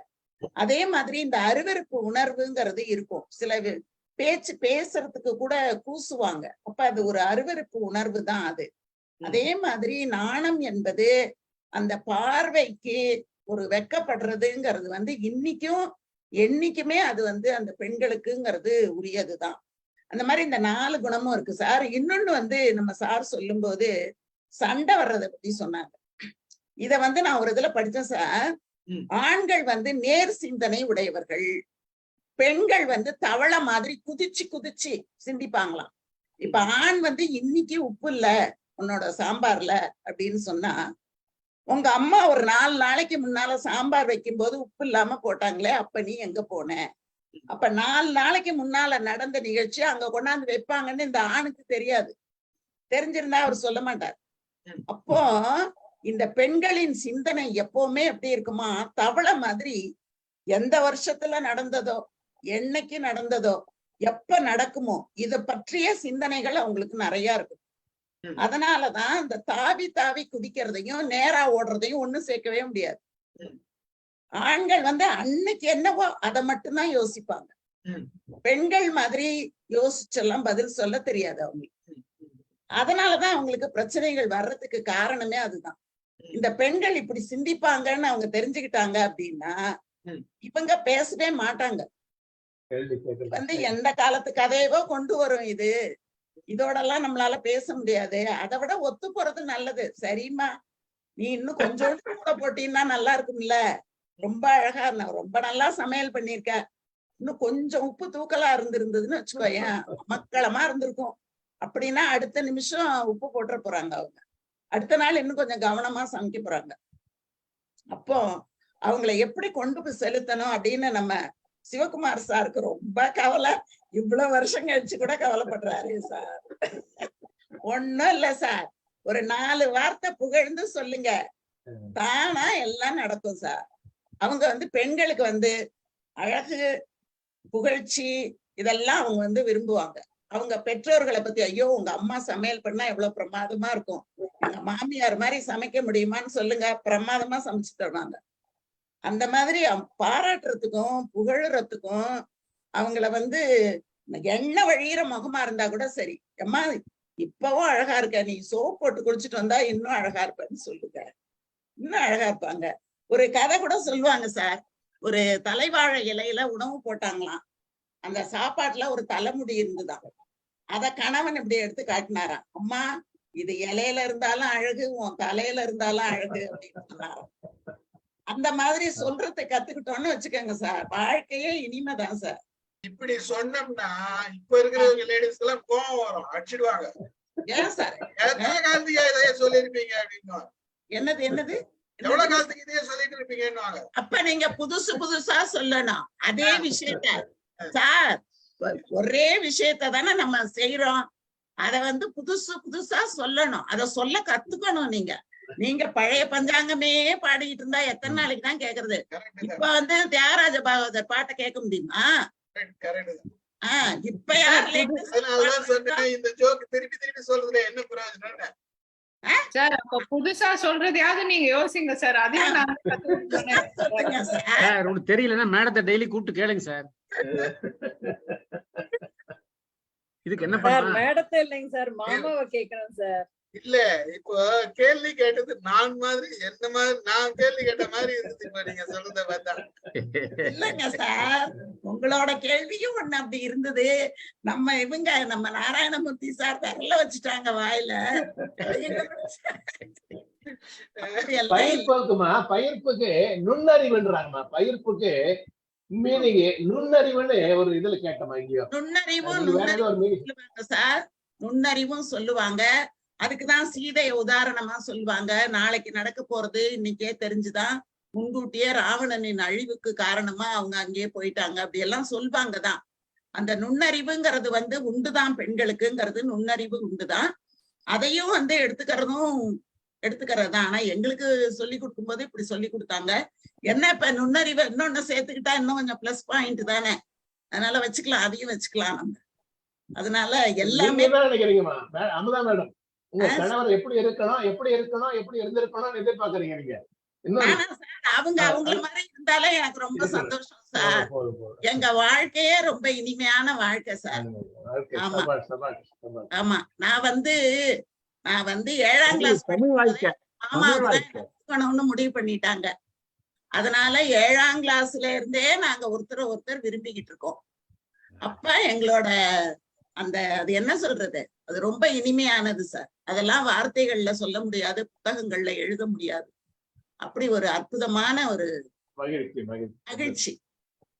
அப்படிதான் நாங்க எப்படி போவோம்னா, அவங்க சொல்றதெல்லாம் நான் கேட்டுருவேன், நான் சொல்றதெல்லாம் அவங்க கேட்டுருவாங்க, அவ்வளவுதான். அது எதுவா இருந்தாலும் சரிதான். அதனால இது வேண்டாம் அப்படிங்கறதெல்லாம் கிடையாது. அவங்க இது செய்யலாமா அமுதா அப்படின்னா சரி, இதை செய்யலாமா. பழைய ஜோக்கு சொல்லுவாங்க, முக்கியமான விஷயங்கள்ல அவர் முடிவுதான், சாதாரண விஷயங்கள்ல உங்க முடிவு. ஆமா, அத பத்தி கூட ஒரு ஜோக் போட்டிருந்தாங்கல்ல சார். உலக நாடுகள், உலக பொருளாதாரம், இதை பற்றி எல்லாம் நான் பேசுவேன், வீட்டு பொருளாதாரம் இருக்கக்கூடிய விஷயங்களை எல்லாம் என் மனைவி பேசுவாள், நாங்கள் இருவரும் ரொம்ப ஒற்றுமையாக இருக்கிறோம் அப்படின்னு சொல்லுவாங்கல்ல. ஆனா அப்படி இல்லை எங்க வீடு, நீங்க நினைக்கிற மாதிரி இல்ல, நாங்க நல்லா மகிழ்ச்சியா இருக்கோம் சார். ஆனா நான் யாரையும் அமுதம்மா, இல்லம்மா, உங்களுக்கு பிடிக்காத ஒரு விஷயத்த மாமா சொன்னாருன்னா நீங்க அதை எப்படி சரின்னு ஒத்துக்குவீங்களா? அவங்க என்ன தெரியும் இல்லம்மா அவங்களுக்கு, எனக்கு அது பிடிக்காதுங்கிறது அவங்களுக்கு அப்பவே தெரியும்ல. இது வேற மாதிரி இல்ல போதுங்கம்மா, பிடிக்காதுங்கிறது பிடிக்காதத சார் சொல்லவே மாட்டாருங்கிற மாதிரி ஆயிடுச்சு. கல்யாணி மேடம், நீங்க நினைக்கிறத அவங்க சொல்ல மாட்டாங்க. நீங்க எதிர்பார்க்கறது அவங்க சொல்ல மாட்டாங்க. ஆமா, அவங்க ஒழுங்கா வாழ்ந்துட்டு இருக்காங்க சந்தோஷமா, அதை ஏன் கேட்கறீங்க சார்? அப்புறம் சாப்பாடு விஷயம் கொஞ்சம் சொல்லணும் சார். சாப்பாடு விஷயத்துல நல்லா இல்லைன்னா மட்டும் அப்படி சப்கான்சியஸ் மைண்ட்ல இருந்து வந்துரும் டக்குன்னு, உப்பு பத்தல, அது சரியில்லை, இது சரியில்லைன்னு. ஆனா நல்லா இருக்குதுன்னா மட்டும் எதுவுமே வரவே வராது சார். பேசாம நான் எங்க வீட்டுலதான் பார்த்தேன், நிறைய வீட்டுல அப்படிதான் நடக்குது. ஆனா கேட்கணும் நம்ம, அது நல்லா இருக்கா, என்ன ஏது அப்படின்னு சொல்லி. ஆனா அது நல்லா இல்லைன்னா மட்டும் அது இதுல உப்பு பத்தல, இது காரமா இருக்கு அப்படிங்கிற அந்த இது வந்துருது. நல்லா இருக்குன்னா அது நல்லா இருக்குன்னு சொல்லவே நிறைய பேருக்கு மனசு வர மாட்டேங்குது. இல்ல அப்படி இல்ல, அவங்க ரசிச்சு சாப்பிட்டுட்டு இருக்காங்கல்ல, அப்ப எப்படி நல்லா இருக்கு அப்படிங்கறத சொல்ல கூட அவங்களுக்கு டைம் இல்ல, அவ்வளவு ருசிச்சு சாப்பிடுறாங்க. அப்படிதான் நீங்க பாக்கணும். அதுல இன்னொன்னு வேற சொல்லுவாங்கல்ல, ஒரு 2 கரண்டி கூட சாப்பிட்டாலே அது நல்லா இருக்குன்னு தானே அர்த்தம், இது கூட உனக்கு தெரியாதா அப்படின்னு அந்த மாதிரி நினைச்சுக்க வேண்டியதுதான். இல்ல அதெல்லாம் வீட்டு நாங்க நல்லா இருக்குது நல்லா இல்லைன்னு சொல்றேன்னு போயிட்டு. நாகவல்லி, உங்ககிட்ட ஒரு கேள்வி. சொல்லுங்க சார். நீங்க எத்தனை முறை வீட்டுக்கார அப்ரிஷியேட் பண்ணீங்க சார்? நீங்க எத்தனை முறை வீட்டுக்கார அப்ரிஷியேட் பண்ணிக்கிறீங்க, பாராட்டி? நாகவல்லி இப்படி கேட்டீங்களா? இது உனக்கு நீங்க எத்தனை முறை உங்க வீட்டுக்கார அப்ரிஷியேட் பண்ணிருக்கீங்க? இல்ல இது உனக்கு தேவையான்னு கேட்டீங்க. இல்ல சார், இல்ல இருங்க லெட் மீ ஸ்பீக். நான் உண்மையா சொல்லுங்க. நான் உண்மையதான் சார் சொல்றேன். என் ஹஸ்பண்ட் கூட இருக்காரு, நான் வேணா கூப்பிட்டு வேணாலும் சொல்றேன். ஏதாவது ஒரு விஷயங்கள், வராத விஷயங்கள் அவர் ட்ரை பண்ணும்போது அதை நான் பாராட்டுவேன் சார். கண்டிப்பா பாராட்டுவேன். நீங்க பாராட்டி அவர் பாராட்டலன்னா தப்பு. நீங்க பாராட்டியும் நீங்க பாராட்டிட்டு இருந்தீங்கன்னா கண்டிப்பா வரும், அவரு கண்டிப்பா சொல்லுவாரு. சார் நான் என்னோடதுன்னு இல்ல சார், என்னோட ஃபேமிலி இல்ல, நானும் என் ஃப்ரெண்ட்ஸோட வீட்லயே 2-3 பேர் வீடு. உங்களை சொல்லல, இந்த கேள்வி உங்களுக்கு இல்ல, எனக்கே இருந்தாலும் சார் நான் உங்களுக்கு இல்ல. நீங்க எது கேள்வி பொதுவா கேட்டீங்களோ, பொதுவா எல்லாருக்கும் கேட்ட கேள்விதான் இது. நான் பாராட்டுறேன் சார். பெண்கள் நம்மள ஹஸ்பண்ட் பாராட்டணும், இது பண்ணணும், நல்லா இருக்கு, இது நல்லா இருக்குன்னு சொல்லணும்னு எதிர்பார்ப்பாங்களே தவிர, பெரும்பாலும் பெண்கள் இது நல்லா இருக்கு, அது நல்லா இருக்குன்ற விஷயத்த அதான் வாங்கி கொடுத்துருப்ப புது சட்டை இருக்குல்ல, அது போடுவாங்க, நல்லா இருக்குன்னு சொல்ல மாட்டாங்க. புரியுதா? சோ நல்லா இருக்குது அப்படின்றது ஒரு அப்ரிசியேஷன் நீங்க அதிகமா சொல்லும் போது அங்க இன்னும் கொஞ்சம் அதிகமா கிடைக்கும். Okay sir, okay. இல்ல, பெண்கள் பாராட்ட ஆரம்பிச்சுட்டா கணவனுக்கு கிறுக்கு பிடிச்சிடும், தாங்க முடியாதனால. அப்புறம் இன்னொரு ஒரே பாயிண்ட் மட்டும் நான் சொல்லணும். அந்த ஹஸ்பண்ட் அண்ட் ஒய்ஃப் எப்படி இருக்கணும்னு சொன்னீங்கல்ல சார், எனக்கு தெரிஞ்ச ஏதோ ஒண்ணு சொல்றேன். உங்களுக்கு இங்க இருக்க யாரளவுக்கு எனக்கு அனுபவம் இல்ல, இருந்தாலும் எனக்கு தெரிஞ்ச ஒரு சின்ன விஷயத்த சொல்றேன். ஹஸ்பண்ட் அண்ட் ஒய்ஃபுக்குள்ள சார் அந்த பாசிட்டிவான விஷயங்களை ஈஸியா ஏத்துக்கிறாங்க. எல்லார்கிட்டயுமே ஒரு சில நெகட்டிவான விஷயங்கள் இருக்கும். அத அவங்க யாருமே இல்ல, மெஜாரிட்டியா அதை ஏத்துக்கிறது கிடையாது. அதை ஏத்துக்கிட்டு அதை அவங்களுக்கு மாத்துறதுக்கு ஹெல்ப் பண்ணலாம். ஆனா அதையே என்ன சொல்றது, ஒரே பாயிண்டா சொல்லி அதுதான் ஒரு விதத்துல பாத்தீங்கன்னா வேற லெவலுக்கும் கொண்டு போகுது அப்படிங்கிறது என்னோட பாயிண்ட் சார். அதாவது என்னன்னா, இப்ப பாசிட்டிவ்னு இருக்குன்னா நெகட்டிவ் கண்டிப்பா இருக்கும். அவங்க கிட்ட ஏதாவது ஒண்ணு இருக்கும், இயல்பாவே அவங்களுக்கு வராதது, அவங்களால முடியாதது அப்படின்னு போத் சைடு 2 பேருக்குமே இருக்கும். அந்த அந்த மாதிரி பாயிண்ட்ஸை வந்து கொஞ்சம் அக்செப்ட் பண்ணிக்கணும். அவங்கள வந்து அந்த விஷயத்துல ஹர்ட் பண்ணக்கூடாது அப்படிங்கறத நான் வந்து என்னோட புரிதலா நான் எடுத்துக்கிறேன். சரி, சரியா தப்பான்னு தெரியல, நீங்க தான் சொல்லணும். கரெக்டா சொல்றீங்க. Agree with each other, agree with each other. Sir Nagavalli அவங்க சொன்னதுக்கு ஒண்ணு சொல்லணும் சார். இது வந்து அந்த சாப்பாட்டு விஷயம் சார். இப்போ நாகவல்லி அவங்க வந்து உங்க ஹஸ்பண்ட் கூட நீங்க வெளியே போகும்போது 2 வீலர்ல போயிட்டு இருக்கீங்க அப்படின்னா, அவரு நல்லா ஓட்டுற வரைக்கும் நீங்க எதுவுமே பேச போறது இல்ல. ஏதோ ஒரு இடத்துல ஒரு குழியிலயோ அல்லது ஒரு பிரேக் அடிச்சாரு அல்லது ஒரு தப்பா ஒரு டைரக்ஷன்ல மாத்தி போயிட்டாரு அப்படின்னா கண்டிப்பா உடனே நீங்க சொல்லுவீங்க, ஏங்க இப்படி ஓட்டுறீங்க வண்டிய அப்படின்னு சொல்லுவீங்க. ஆனா அதே சமயம் நல்லா ஓட்டிட்டே இருக்கும்போது நம்ம சொல்ல மாட்டோம்ல. அந்த மாதிரிதான் சாப்பாட்டு விஷயம். மேம் கை தட்டுங்க. மேம் கரெக்ட் தான் மேம், கரெக்ட் தான். ஆனா நல்லா ஓட்டிட்டு போனதை நான் ஃபீல் பண்ண அன்னைக்கு நான் இறங்கணும்னே சொல்லிடுவேன், இன்னைக்கு நல்லா டிரைவ் பண்ணீங்க. காரா இருந்தாலும் 2 வீலரா இருந்தாலும் நான் சொல்லிடுவேன். ஆனா டெய்லி எல்லாம் கிடையாது, அதை நான் அக்செப்ட் பண்ணிக்கிறேன். உண்மைதான், டெய்லி எல்லாம் நான் சொல்றது கிடையாது. எப்படிமா டெய்லி நம்ம சாப்பாடு போடும்போது பாராட்டிட்டே இருக்கோம்? நான் டெய்லி கேட்கலையே, நான் டெய்லி சொல்லுவேன். சொல்றது என்னைக்கு நல்லா இருந்தா அன்னைக்கு சொல்லிருப்பாரு, நீங்க மறந்துருப்பீங்க பாவம். அதாவது அடுத்தவங்கிட்ட விட்டு கொடுக்காம சொன்னோம்னாவே மகிழ்ச்சி அடைகிறாங்க. நீங்க ஒரு சைடா பேசுறீங்க, ஒரு சைடா நடுவர் பேசுறாரு. இல்ல இல்ல கிளம்புறேன். பாராட்ட போறாரு. அதுக்குள்ள மேடம் கூப்பிட்டாங்க, வரீங்களா இல்லையா? இல்ல எனக்கு தூக்கம் வருது சார், எனக்கு தூக்கம் வருது.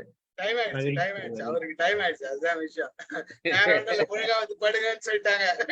இல்ல நான் தொடர்ந்து பேசிட்டே இருந்தா கூட தூக்கம் வந்திருக்காது.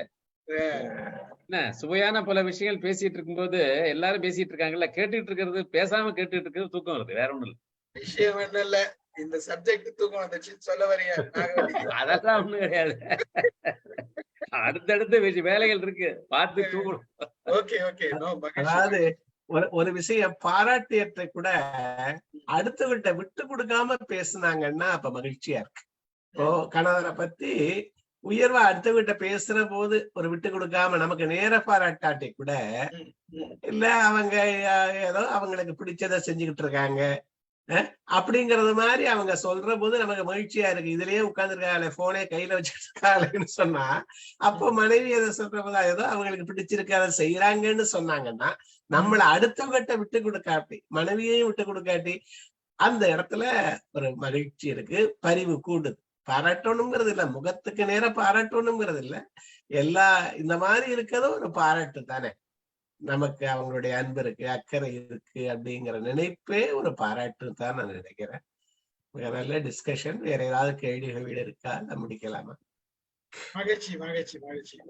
வேற ஏதாச்சும் இந்த கேள்விக்கு பதில் வேற யாராச்சும் சொல்றீங்களா? ராதாகிருஷ்ணன் சார், நம்ம சும்மாதான் ஆரம்பிச்சோம், எத்தனை கேள்வி வந்தது பாருங்க, எத்தனை பதில்கள் வந்தது பாருங்க.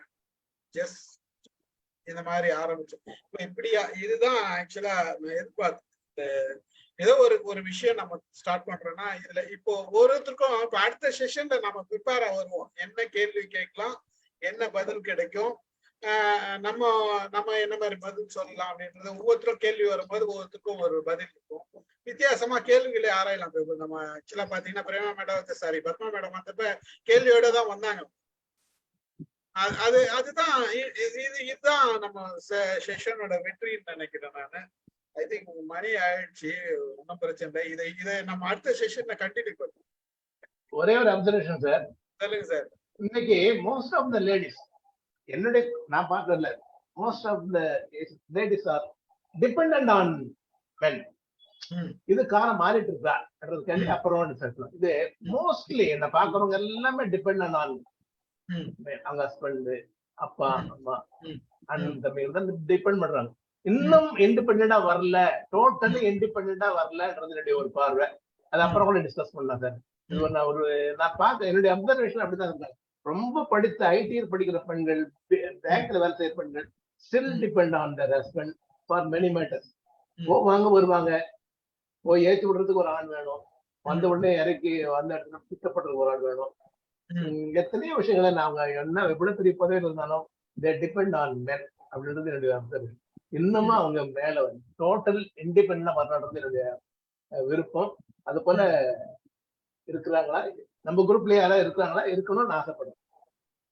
சார் எவ்வளவுதான் பெண்கள் வந்து ரொம்ப இண்டிபெண்டா இருந்தாலும் சார் சில விஷயங்கள் வந்து டிபெண்டா இருக்கிறதுல வந்து அவங்களுக்கும் ஒரு சந்தோஷம். அந்த மாதிரி டிபெண்டா இருக்கிறது வந்து ஜென்ஸுக்கும் ஒரு சந்தோஷம். ஓகே, என் ஒய்ஃப் வந்து இதுல என்ன டிபெண்டா இருக்கா அப்படிங்கறதுல அவங்களுக்கும் ஒரு சந்தோஷம் கிடைக்குதுன்னு தான் நான் நினைக்கிறேன். அதே ஒரு உபத்திரவமா நினைக்கிற அளவுக்கு பெண்களும் நடந்துக்க கூடாது, ஆண்களும் நடந்துக்க கூடாது. ஆனா நிறைய விஷயங்கள்ல வந்து இது எனக்கு முடியலைங்க, இதை பண்ணுங்க அப்படிங்கிறப்போ ஒரு சின்ன சின்ன விஷயங்களா இருந்தாலும் ஒரு டிபெண்டா இருக்கிறதுல ஒரு சந்தோஷம் இருக்குன்னு நினைக்கிறேன் சார். நான் எதிர்பார்க்கறதுமா, இன்னைக்கு காலத்துல பெண்கள் அவங்களே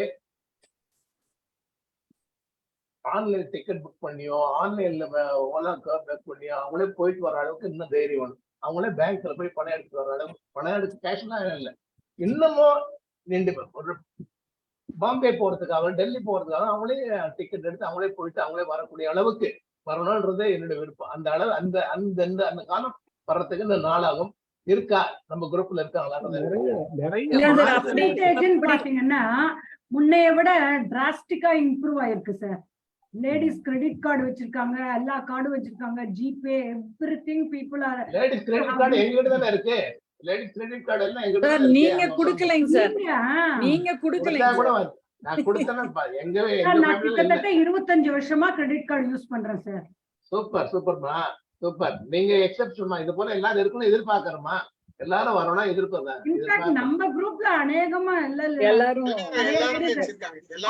காமனா ரெகுலரா வரவங்கன்னு வச்சுக்கோங்களேன், நிறைய பேர் இருக்காங்க நம்ம குரூப்ல. இப்ப ரெகுலரா வரவங்க ஆல்மோஸ்ட் எவ்ரிபடி ஆர் எல்லாருமே, எல்லா லேடிஸும் வந்து அவங்கவுங்க இண்டிபெண்டா வச்சுட்டாங்க அக்கௌண்ட் எல்லாமே. பேங்கிங் ஃபுல்லா மொபைல்ல வந்ததுல இருந்து அவங்க மொபைல் யூஸ் பண்ணி பேங்கிங் யூஸ் பண்றாங்க. அதுல எந்த விதமான சந்தேகமும் கிடையாது. எல்லா லேடிஸும் பண்றாங்க. ஒரு பேங்க்குக்கு 4 பேங்க் வச்சிருக்காங்க. புரியுதுங்களா? அது அப்படி இருக்காங்க. ஓலோலா அவங்கதான் இது டாக்ஸி நமக்கு தெரியாத விஷயங்கள் அவங்களுக்கு தெரியும். இன்ஃபேக்ட் நம்ம ரொம்ப எமோஷனலா டிபெண்ட் ஆயிரும்ல. மகிழ்ச்சி மகிழ்ச்சி. நம்ம டிபெண்ட் ஆயிரும்ல.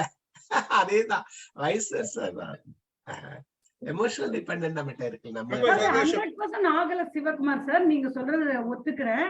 ஆனாலும் comparatively very good improvement is. பாதி டிபெண்டன்ட் ஆகாததுக்கே வந்து இவ்வளவு நிறைய பிரச்சனைகள் வருதுங்க சார். அந்த மாதிரி ஃபுல்லா இண்டிபெண்டன்ட்டா இருந்துட்டா நிறைய பிரச்சனை வரும் சார். கொஞ்சமாவது டிபெண்டன்சி இஸ் மஸ்ட்னு நினைக்கிறேன் சார் நான்.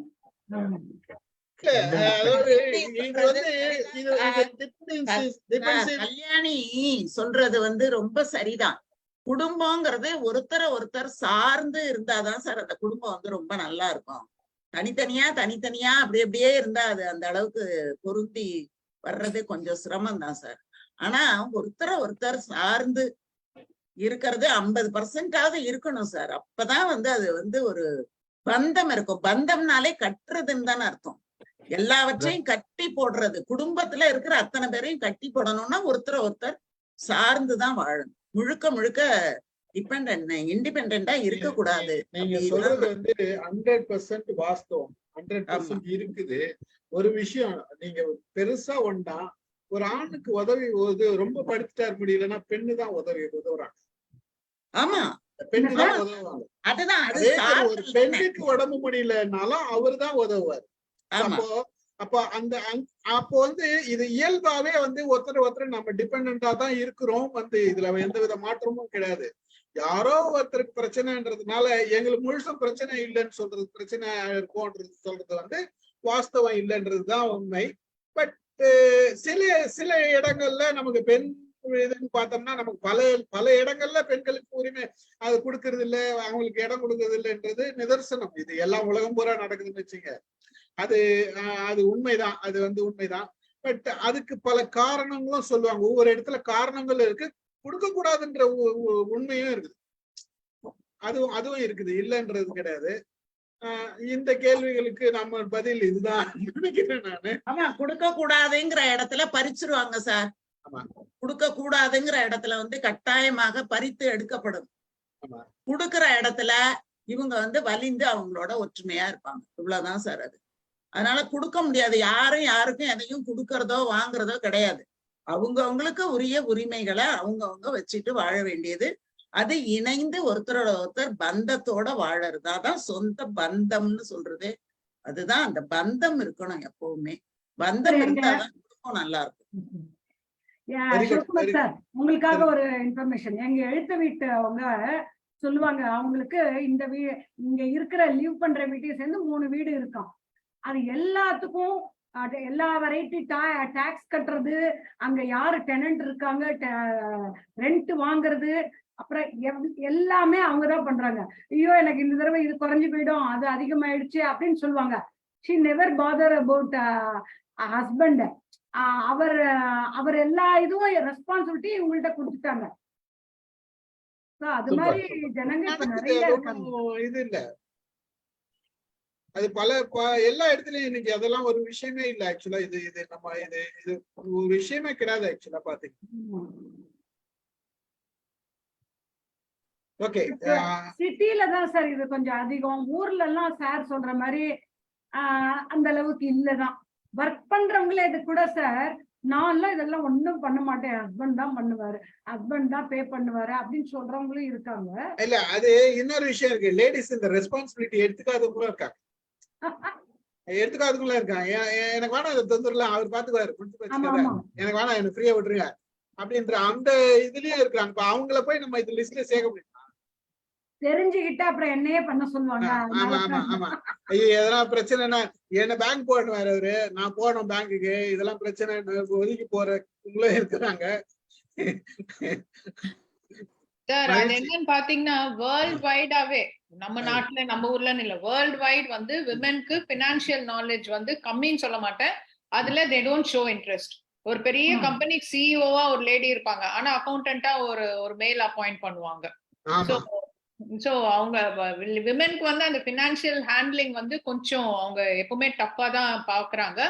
இது மாறணும் அப்படிங்கிறது தான் இப்ப புது concept. Women should get themselves involve in financial work also அப்படின்றது தான் இப்ப சொல்லிட்டு வராங்க. அது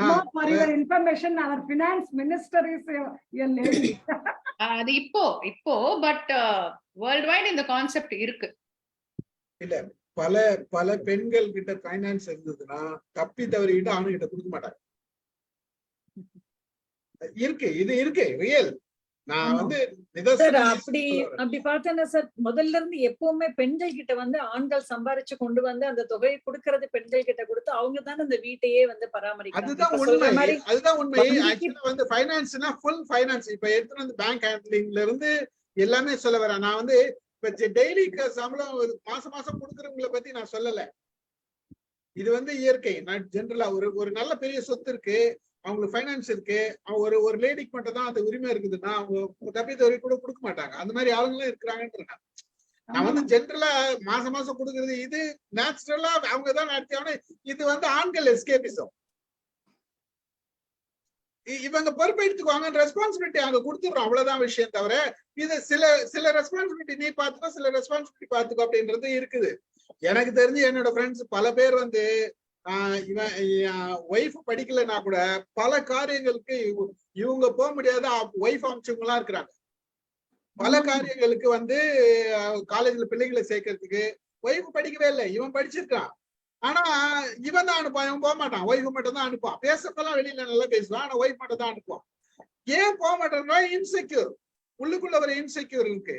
இப்போ ஒய்ஃப் போயிட்டு அப்போ அந்தம்மா போயிட்டு வந்தா அந்த மாதிரி நாலேஜ் வந்துருது. She gains knowledge. இதுதான் விஷயம். அப்புறம் வந்து அவங்கள நம்ம குறை சொல்லிட்டு இருக்க முடியாது. அது இது இயற்கையாவே நடக்கிறது தான். இப்படி இருக்குது. அந்த இன்செக்யூரிட்டியும் இருக்கலாம். இன்னொன்னு வந்து பாசிட்டிவா பாத்தீங்கன்னா she should gain knowledge. அதனால அவங்களே கத்துக்கிட்டு அப்படி கொடுக்கறது இல்ல. எனக்கு தெரிஞ்சு நான் சொல்றவங்க அப்படி கொடுத்ததும் கிடையாது. எனக்கு தெரியும், அதனால நான் சொல்ல வரேன். ஜென்ரலா வந்து பலர் வந்து அவங்களை அமைச்சிட்டு இவங்க எஸ்கேப் ஆயிடுவாங்க. அவங்களுக்கு நாலேஜ் கெயின் ஆகுதுன்றதுக்கெல்லாம் கொடுக்கல அவங்க. அது வேற விஷயம். அது கொடுக்கறவங்க வந்து எப்படின்னா, எனக்கு நானும் போவேன், எனக்கும் தெரியும், நீயும் போய் கத்துக்க. எனக்கு தெரியும் பட் நீயும் போய் கத்துக்க. இதுதான் நாலேஜ் ஷேரிங். புரியுதுங்களா? அந்த மாதிரி இருக்கிறவங்க வேற கேஸ். அது வந்து நீ போமா, இன்னைக்கு நீ போயிட்டு வந்தா என்னால போக முடியல, அப்போ அப்போ வந்து ஒய்ஃப் போனா ஒய்ஃப் கத்துக்குவான்றது ஒரு பக்கம். நீ இல்லைன்னா நான் போறேன், நான் இல்லைன்னா நீ போ. இது வேற. பட் ஆனா வந்து ஸ்பெசிபிக்கா எல்லா நேரத்துலயும் நீ போ, நம்ப மாட்டேன், எனக்கு அதெல்லாம் பழக்க கிடையாது, வேண்டாம் நீ போட்டு சொல்றது வேற. மகிழ்ச்சி, முடிச்சுக்கலாம். ஐ திங்க் ரொம்ப இன்ட்ரெஸ்டிங் இன்னைக்கு. வாங்க சார், ராதாகிருஷ்ணன் சார் சொல்ல வர. இல்ல நீங்க அவங்க பத்மா இருக்காங்கல்ல, அவங்ககிட்ட தான் முதல்ல கேள்வி ஆரம்பிச்சீங்க. ஆமா, அதனால அவங்ககிட்டயே இப்ப கேள்வியோட முடிக்கலான்னு பார்த்தேன். 2 கேள்வி இருக்கு அவங்க கிட்ட. ஆமா அவங்க இல்ல டர்க்கியை பத்தி நீங்க தனி ஒரு 100 நாள் நீங்க ஒரு இது கொடுங்க. ஏன்னா டர்க்கி வந்து ரொம்ப அருமையான சப்ஜெக்ட். எது டர்க்கி விசிட் போயிட்டு வந்தாங்கல்ல டர்க்கி. ஆமா, அது தனியா ஒரு நாள் செஷன் வச்சுக்கலாம். ஆமா, அவங்க அப்புறம் வந்து கேள்வி வந்து அவங்க ஒரு டர்க்கில வந்து கமல் பாஷாவோட நினைவிடமோ அல்லது படமோ வேற விஷயங்களோ பார்த்தாங்களா அப்படிங்கிறது தெரியும். ஏன்னா அவர் கமால் பாஷா தான் அந்த டர்க்கியை வந்து நவீன டர்க்கியை உருவாக்கின ஒரு மனிதர். நமக்கு எப்படி மகாத்மா காந்தியோ அது மாதிரி ஒரு கட்டத்துல வந்து இந்த நாட்டை வந்து மறு மீட்டமைப்பு செஞ்சவர் அவர் தான். அவர் எங்கேயாவது அவருடைய மெமோரியல் அது ஏதாவது அவங்க பார்த்தாங்களாங்கிறது ஒரு கொஸ்டின். சார் மெமோரியல்னு பார்க்கல, அந்த ஊர் கரன்சில எல்லாமே அவருடைய படம் தான் இருக்கு. Very good. அது ஒரு முக்கியமான நபர். ஏன்னா நம்ம ஒரு உருவாக்கத்தை உருவாக்கியவரை நம்ம மறந்துடுறோம் பெரும்பாலும். அது வந்து இப்ப உதாரணமா நீங்க சொன்ன மாதிரி இப்ப நம்ம காந்தி படம் வந்து நம்மளுடைய கரன்சில இருக்கு. அது மாதிரி கமால் பாஷா எனக்கு தெரிஞ்ச வரலாற்றுல ஒரு மிக மிக முக்கியமான ஒரு நபர் டர்க்கி. அப்புறம் கொஸ்டின் வந்து இஸ்தான்புல் பத்தி நீங்க ஒன்றும் சொல்லல. இஸ்தான்புல் போயிருந்தீங்களா? அதை பத்தி ஒன்றும் சொல்லல. சார் நாங்க லேண்ட் ஆனதே இஸ்தான்புல், அந்த கேபிட்டல் இஸ்தான்புல்ல தான். இஸ்தான்புல்ல தான் நாங்க லேண்ட் ஆனோம். அண்ட் அது வந்து it is a cosmopolitan city. Muslims இருக்காங்க, யூரோப்பியன் ஸ்டைல்ல நிறைய பேர் இருக்காங்க. இட்ஸ் அ கிராஸ் கல்ச்சர் மாதிரி, நிறைய பலதரப்பட்ட மக்கள் அங்க இருக்காங்க. நீங்க இன்னொரு செஷன் வந்து தனியாவே டர்க்கி பத்தி கொடுங்க. எஸ் ஷியோர் கண்டிப்பா பேசுறேன் சார். நான் பிக்சர்ஸ் போட்டோஸோட நான் எல்லாம் ரெடி பண்ணிட்டு நான் பேசுறேன். Right, thank you. போயிட்டு வந்தீங்களா பத்மா? ஆமாங்களா. தேங்க்யூ. உண்மை நல்ல ஒரு நிகழ்ச்சியா தான் அமைஞ்சது நமக்கு. இப்போ சாதாரணமா தான் நம்ம ஆரம்பிச்சோம். எவ்வளவு கேள்விகள் எவ்வளவு பதில்கள் நமக்கு வந்திருக்கு. அடுத்த முறை வரும்போது நம்ம ப்ரிப்பேரா வரும்போது இன்னும் நம்ம இது ஸ்ட்ரென்தன் பண்ணலாம். புதுசா வரவங்களுக்கும் அவங்களுக்கும் ஒரு சில நாலேஜ் கிடைக்கும். அவங்களே கேள்வி கேட்க வைக்கலாம், பதிலும் நமக்கு கிடைக்கும் பல விதத்துல. மகிழ்ச்சி, நன்றி, அனைவருக்கும் நன்றி. Thank you Radhakrishnan sir. Thank you. Radhakrishnan sir தான் மண்டே பேச போறாரு. நாளைக்கு அநேகமா நிகழ்ச்சி இல்லை.